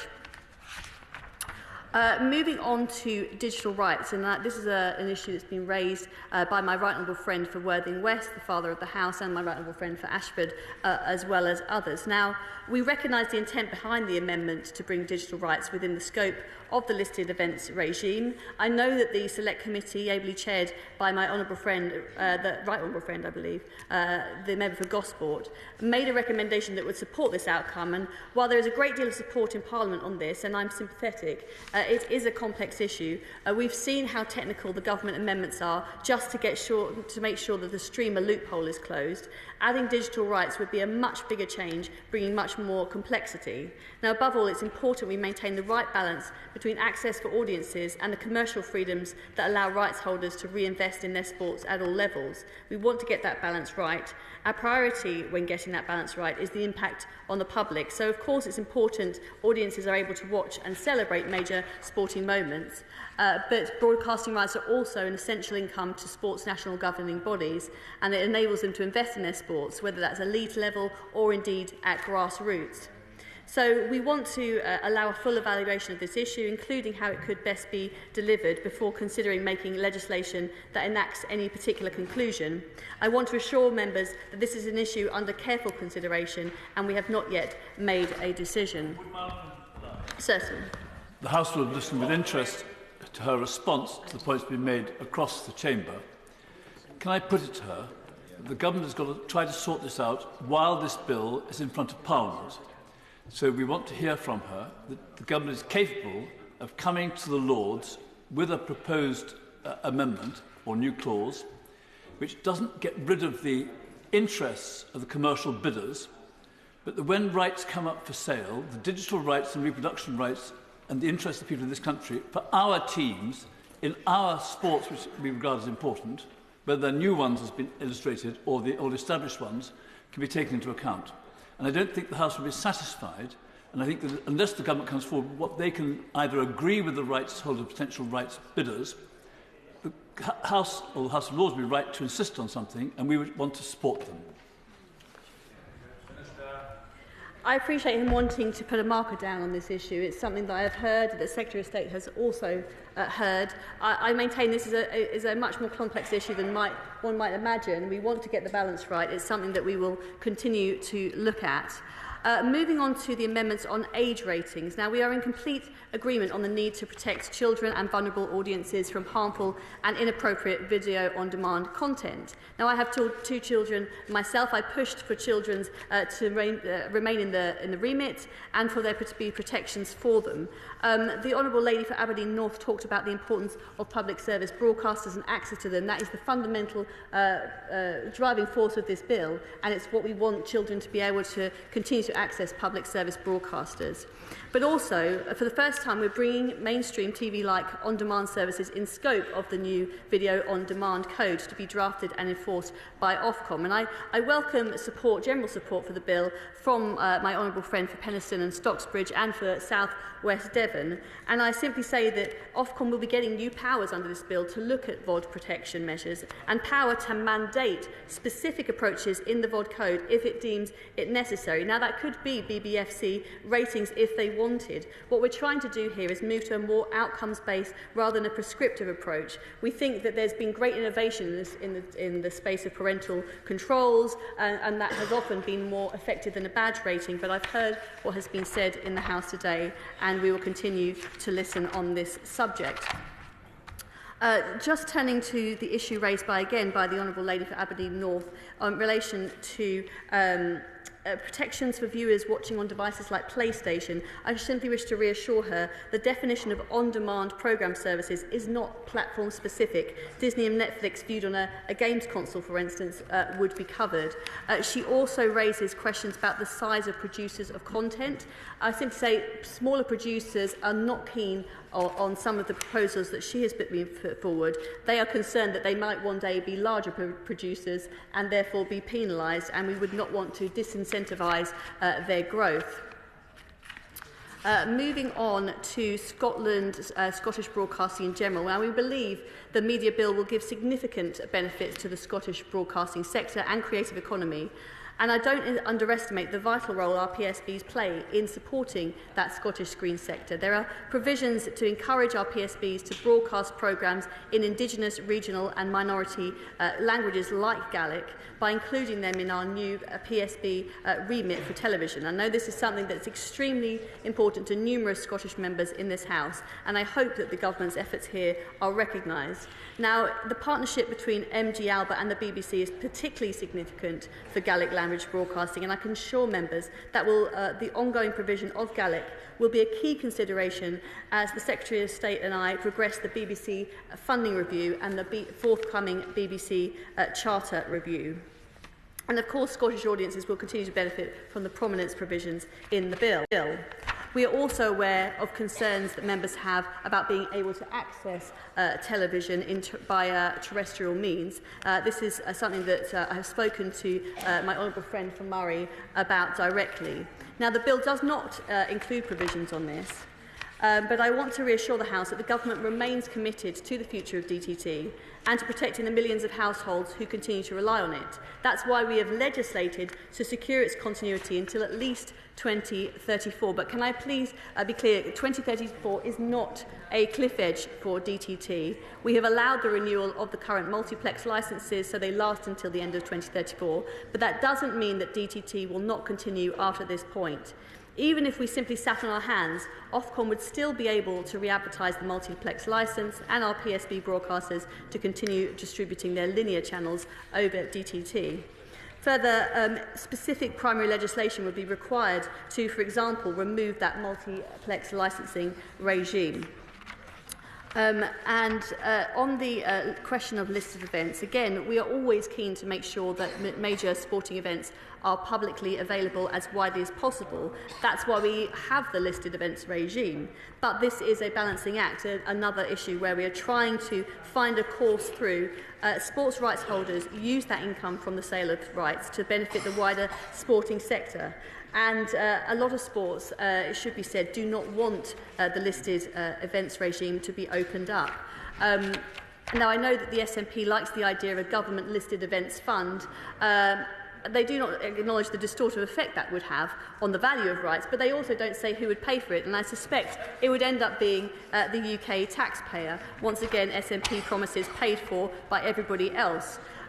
Finally, on my honourable friend for St Austell and Newquay, certainly. I'm grateful to the Minister for giving way. These SNP promises were to protect all governing bodies in the UK. It wasn't simply Scottish governing bodies, just to correct the record. And would she not admit that devolved governing bodies in terms of sports are unfairly disadvantaged with the size of their TV network and therefore unable to bid and win and secure, the free-tier broadcasters are unable to bid and secure rights on free-tier television as opposed to the English FA, large TV market, which obviously I've seen ITV, Channel 4 now ITV again show the games. Well, I bow to my ministerial friend, the Sports Minister, on the intricacies of sports funding. But on the matter of the listed events regime, it is for the Scottish Government to recommend to us if they wish to expand that, but to have the discussions with Scottish sporting bodies as to whether that's actually something they want. And just to finish with my honourable friend for St Austell and Newquay, I'm glad to say that culture and heritage are directly addressed in the updated public service remit for television, and therefore Ofcom is required to ensure that public service broadcasters collectively make available content reflecting the cultural interests and traditions of the UK and of different local areas within the UK, and I should expect that to include Cornwall. So thank you again, Mr Deputy Speaker. I say thank you to all members attending for their contributions to today's debate. I'm grateful for the scrutiny this bill has received. It's benefited greatly from the expertise of everyone in this chamber, and I beg to move that it... If Whip from the SNP and Lib Dems could see me with the names of their tellers at some stage during the first vote, that would be extremely grateful.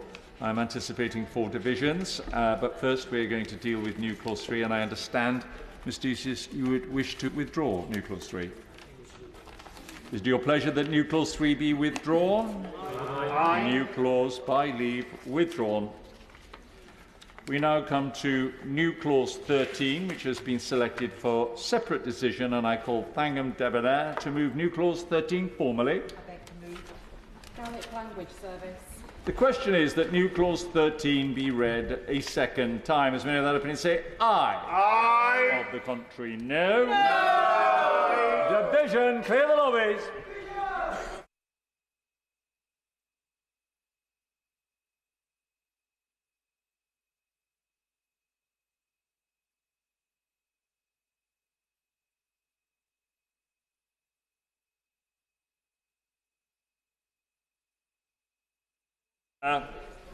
The question is that New Clause 13 be read a second time. As many of the opinion say aye. Aye. The contrary, no. No.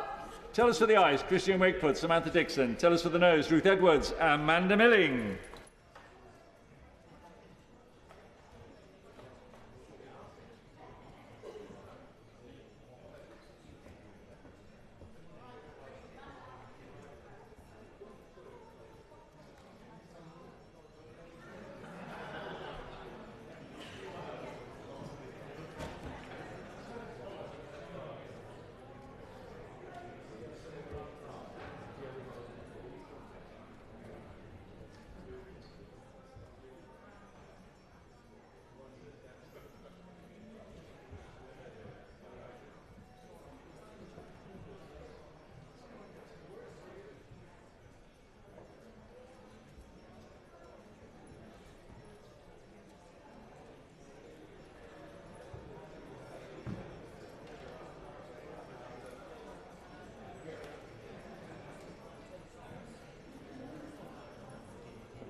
Order. Order. The ayes to the right, 194. The noes to the left, 294.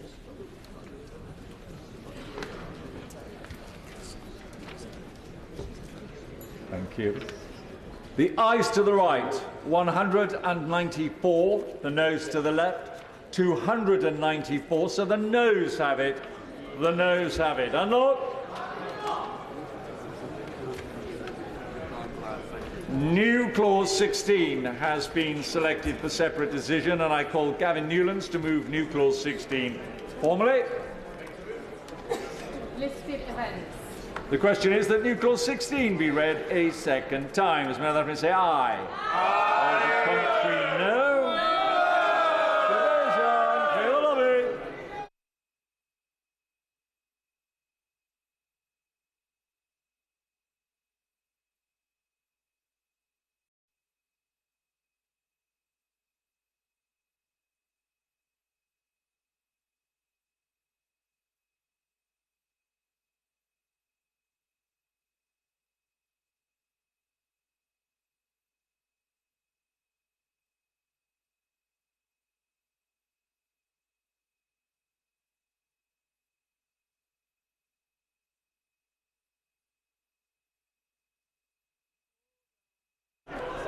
Order. The question is that new clause 16 be read a second time. As many of you say aye. Aye. Contrary, no. No. Tell us for the ayes, Peter Grant, Stephen Bonner. Tell us for the noes, Ruth Edwards and Amanda Milling.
If members could take their seats, please.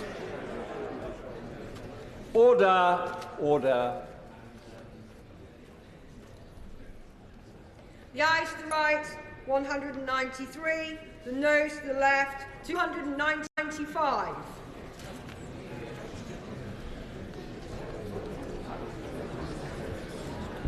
Thank you.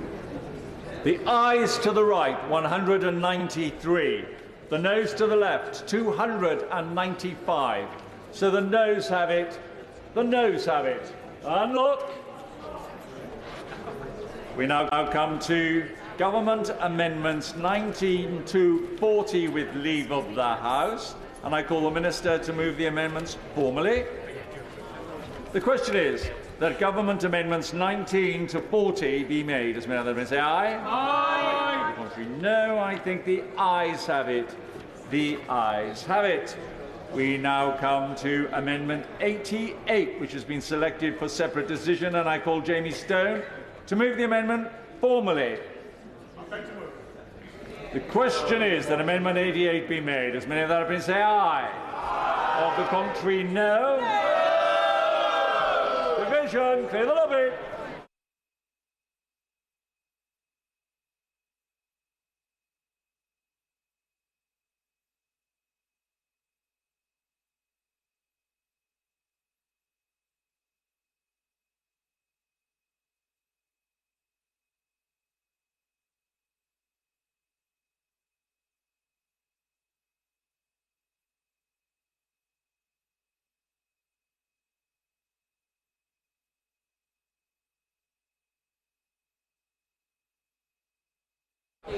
Okay, folks.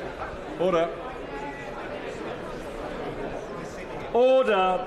The question is that Amendment 88 be made. As many of that opinion say aye. Aye. Of the contrary, no. No! Tell us for the ayes, Wendy Chamberlain, Richard Ford. Tell us for the noes, Ruth Edwards, Amanda Milling.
Order. Order. The ayes to the right, 20. The noes to the left, 288.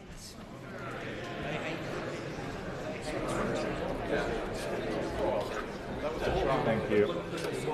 The ayes to the right, 20. The noes to the left, 288. So the noes have it. The noes have it. Unlock. So I intend to, with leave of the House, put government amendments 41 to 59 together, and I call the Minister to move the amendments formally. The question is that government amendments 41 to 59 be made. Does Member say aye? Aye. No, I think the ayes have it. The ayes have it. Amendment 2 has been selected for separate decision, and I call George Eustice to move the amendment formally. Yay. The question is that Amendment 2 be made. Does Member of that opinion say aye? Aye. Of the contrary, no? No. Division. Clear the lobby.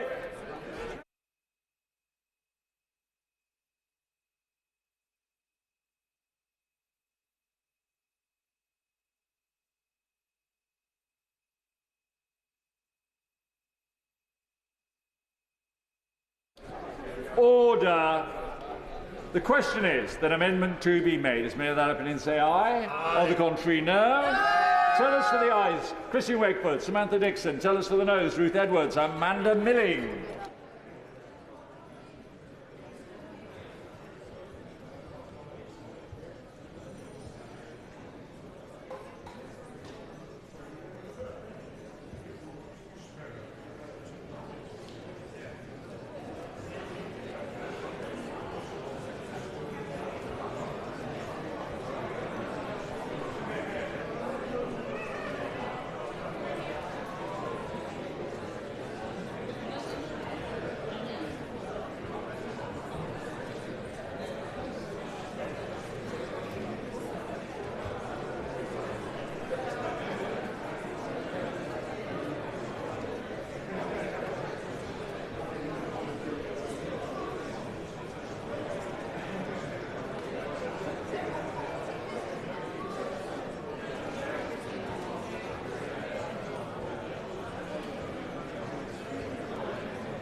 ayes to the right, 195. The noes to the left, 284.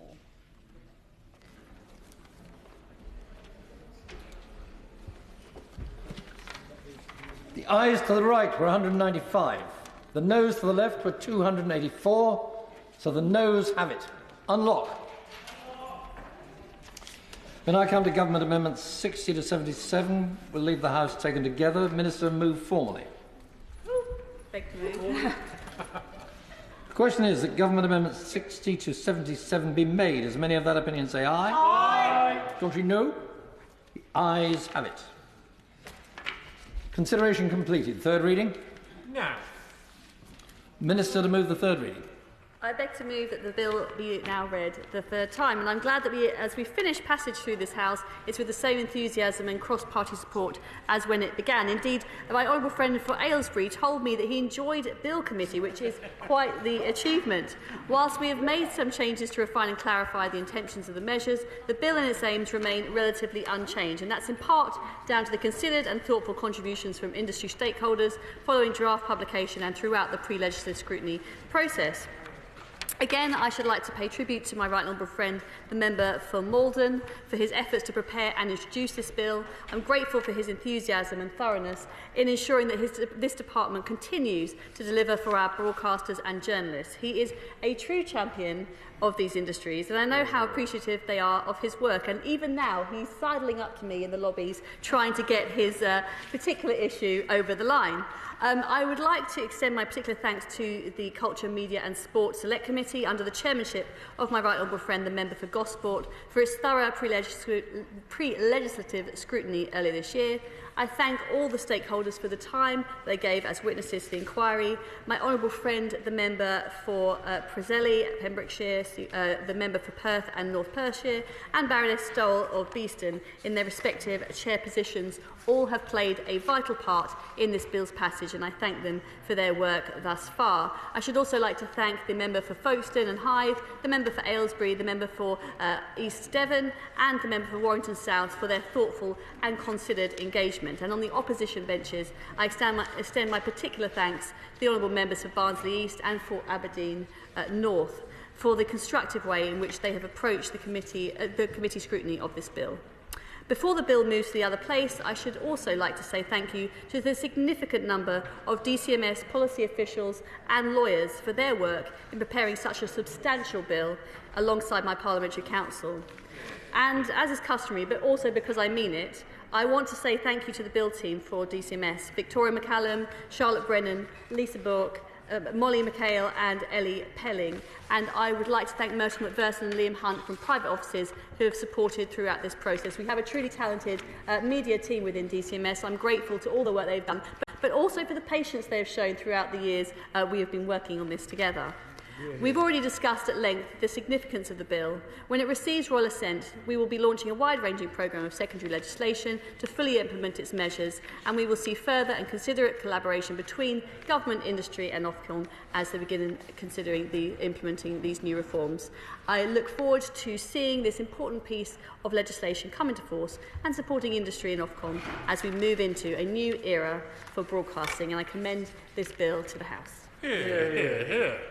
Question is, bill be read a third time. Opposition front bench. Thank you, Mr Deputy Speaker. And may I join with the Minister in celebrating the collaborative and consensual way that we are finishing this stage of the bill proceedings, though of course I am disappointed that the government chose not to support the excellent amendments that we put forward and that we supported, and I'm sorry to see that there's been no movement yet on the issue of slaps, which I hope we will come back to. I'd also like to put on record my thanks to everyone who contributed, to my colleagues on this side, for the right honourable member for Hayes and Harlington, Eltham and Hammersmith for his interventions, but also my colleagues who sat on the Bill Committee, as well as my colleague, the Honourable Member for Barnsley East, who did such a brilliant job from the front bench, but also Luton North, Exeter and Eltham. But thanks also to Select Committee members who did such a great job coming up with really good ideas and being very thoughtful and considered in what they did on their work. I'd like to put on record my thanks to the Right Honourable Member for Camborne and Redruth for being willing to communicate with me on possible amendments and to be willing to collaborate in that way, but also to colleagues on all sides of the House who've been open to listening to different arguments and difficult arguments. The stakeholders for this bill are many and varied. Broadcasters who are absolutely thrilled to bits, broadcasters who've still got questions, but all of whom have been willing to take time and talk to us. But also in relation to Section 40, after having looked at a wide range of measures that we know is necessary for the sector, and we know are necessary for broadcasters, in relation to Section 40, which I know has been difficult for a lot of people, and I want to respect the fact that people come at this with serious intent, purpose and commitment. As we vote this evening, or probably don't vote because we all agree the media bill is necessary, as the media bill goes through to the next stage, Section 40 will be removed in effect, and we are not standing in its way, as was outlined earlier in committee stage by my colleague, and as I reiterate here. But we cannot miss the fact that there was an opportunity this evening for a more nuanced version of that repeal with Amendment 2, and we are disappointed that that didn't pass. I think there is further discussion to have about how we can protect the provision of trusted public interest journalism in the modern age. So Labour will work, if we are in government after the next general election. We commit to working with the Press Recognition Panel with IPSO, with Impress and anyone else who we need to ensure the highest standards of ethical journalism possible, because whether it be online disinformation, undermining our democratic institutions, the decline of local press outlets or the rise of slaps, all of these issues, I think, have to be taken seriously. But for now, the aim must be to ensure the passage of this bill so that these important measures contained within it do reach the statute books. The film and TV industries remain crucial to our economy, contributing over £18 billion in 2020 alone, supporting 280,000 jobs across the country. It is right that we update those laws after 20 years. So my thanks, as well as to colleagues, to the clerks in the Public Bill Office, who I know have worked incredibly hard on ensuring that this bill faces the proper scrutiny, but also assisting those of us in drafting amendments. The public service broadcasters, UK radio stations, TV and radio platforms, podcasters, viewer representative groups and all other stakeholders, and particularly, if I may place on record, my thanks to Hacked Off and the campaigners there who've been willing to speak so generously and openly about often very painful experiences. And with that, thank you, Mr Deputy Speaker. Rob Butler. Thank you very much, Mr Deputy Speaker. It's a pleasure to be called at third reading. And indeed, as the Minister said, it was quite fun and quite enjoyable to serve on the Bill Committee. That should not be seen as a hint to the Whip's office. I want to be on every single Bill Committee that takes place in the future. This is a very important piece of legislation, and a key theme throughout its passage has been the importance of prominence for our public service broadcasters, the BBC, ITV, Channel 4 and Channel 5. And I should perhaps declare, Mr Deputy Speaker, that I've worked for 3 of them, and I'm sure that Channel 4 will one day complete the set.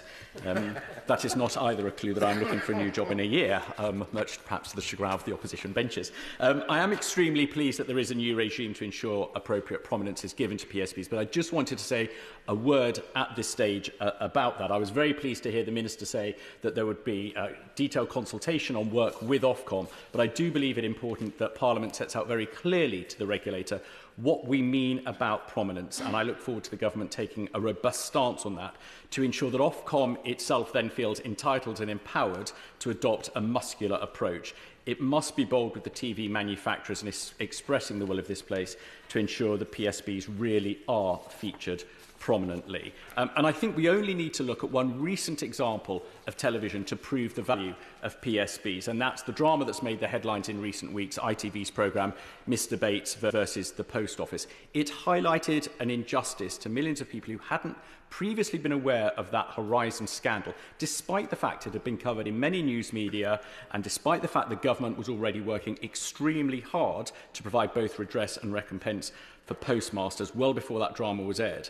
Mr Bates has had an immediate and an important effect, but it could only have been made by a PSB. The nature of that story is such that, yes, it's of massive interest to a UK audience, but its international appeal as a television programme might be less evident. ITV recognised the significance of the scandal, put serious money into it, took a commercial risk that would likely not have been approved by a non-PSB. That really does, I believe, Mr Deputy Speaker, speak to the value of this legislation that's in front of us today. And as Channel 5 pointed out, public service content, of course I do that. To highlight that issue, but it's also right, I think, to highlight the role that the Minister had. The Minister, for 18 months up to that happened, the Minister worked hard, and I think we all need to recognise perhaps as well that his contribution for 18 months coincided with the BBC programme, and the two came together at the right time.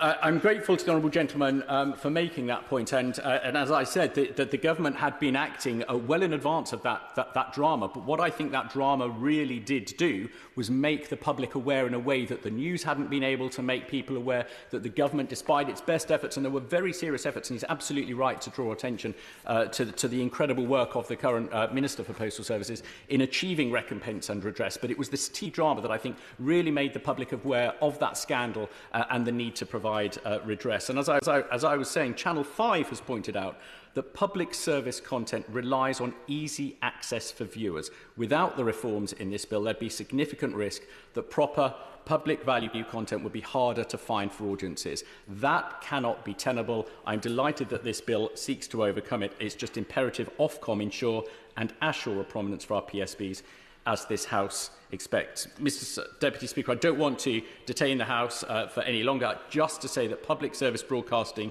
is one of the things that makes this country special. There is a Britishness about our broadcasting system and our market that is unique. This bill recognises and protects that. I'm delighted to support it.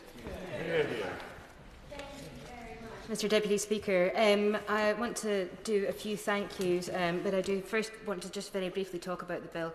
It is the case that we need a media bill. I'm glad that the government is doing its best to strike a balance for PSBs between, as I said earlier, those rights and those responsibilities.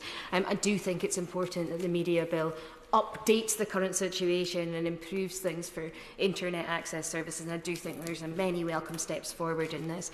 I am still concerned about the concern that I raised earlier about the definition of the on-demand services, and I do appreciate what the Minister said, that, for example, Disney Plus would be covered by it, but if you go on your PlayStation and view TV viewing apps, the order of those TV viewing apps or the order of the programmes would not be covered by the definition of on-demand services, because a PlayStation is mostly for playing games, but the on-demand TV section of it, so therefore would not be covered. So I do think that there's more that can be done to future-proof this and to update it to ensure that it does cover everything that the government wants it to cover, and those ways in which people generally watch television, particularly as this method of watching TV is increasing as time goes on. I don't want to be overly critical at all, but I did want to flag that point again.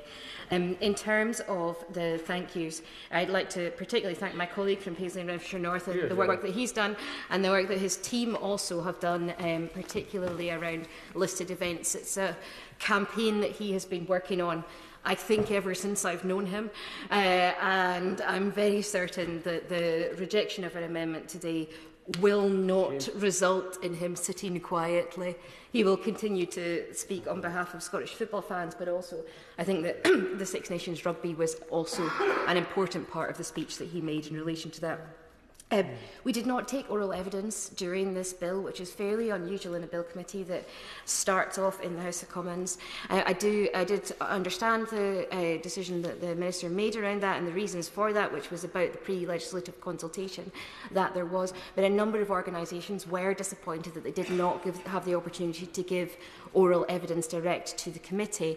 And I would like to thank all of those organisations that came forward. The Shadow Minister mentioned quite a few, and it is the case that a huge number of organisations have worked incredibly hard on ensuring that MPs know the views that they have. I would like particularly to thank Broadcast 2040, the Media Reform Coalition, BBC Alaba, STV, Channel 4, BBC Amazon, and Hacked Off, who I also have met on a number of occasions in relation particularly to the amendments that were moved today.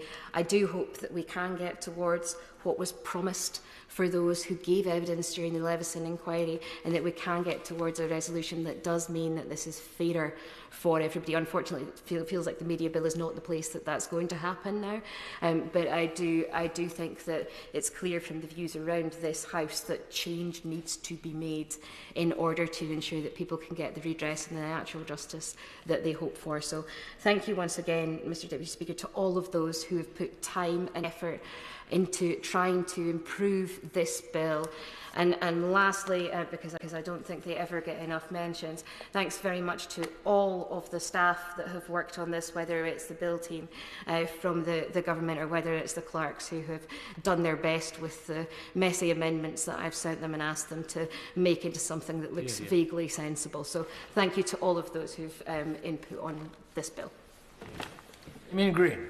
Thank you, Mr Deputy Speaker. I just want to say congratulations to the Minister and the Department for getting the bill this far. And if I can be presumptuous on behalf of the Select Committee in the unavoidable absence of its chair, to thank her for her kind remarks about the contribution the Select Committee made to the scrutiny of the bill. But I think this is probably the appropriate time to notice its historic nature. It is 20 years since this House last passed an equivalent bill, and in that 20 years ago, Facebook didn't exist, TikTok didn't exist, Snapchat didn't exist, Twitter, X, whatever you want to call it these days, didn't exist. The entire landscape has changed completely in 20 years, and as the Minister will know, regulating with the tools that are 20 years out of date is impossible, and that's why it's so important that this bill is indeed future-proofed. But the thought occurs that if it takes this House 20 years more before it comes back to this subject, then by then we will no doubt all be getting sound and visions beamed straight into our eyeballs after pressing the chip that will have been implanted in us to decide what we want. And regulating that will be more difficult. And I was pondering which minister will possibly be here in 20 years' time to cope with that. And the thought occurs that it will almost certainly be my right honourable friend from Maldon, who has done the job on and off intermittently over several decades already, and I have every confidence would still be doing it perfectly well in the 2040s when we'll next come back to this subject. So on that note, and very much echoing the remarks of my honourable friend from Aylesbury about the importance of public service broadcasting and how that is one of the glories of this country, something that we have got right over many, many years, and I hope and expect that this legislation will allow us to continue to get it right for many years to come. I simply wish this bill well through the rest of its course. May I simply say that if the right honourable gentleman, the member for Maldon, is here for the next bill, I hope I shall be here in the chair to see it. Question is that the bill be now read a third time. As many of the other people say aye? Aye. Contrary, no? The ayes have it.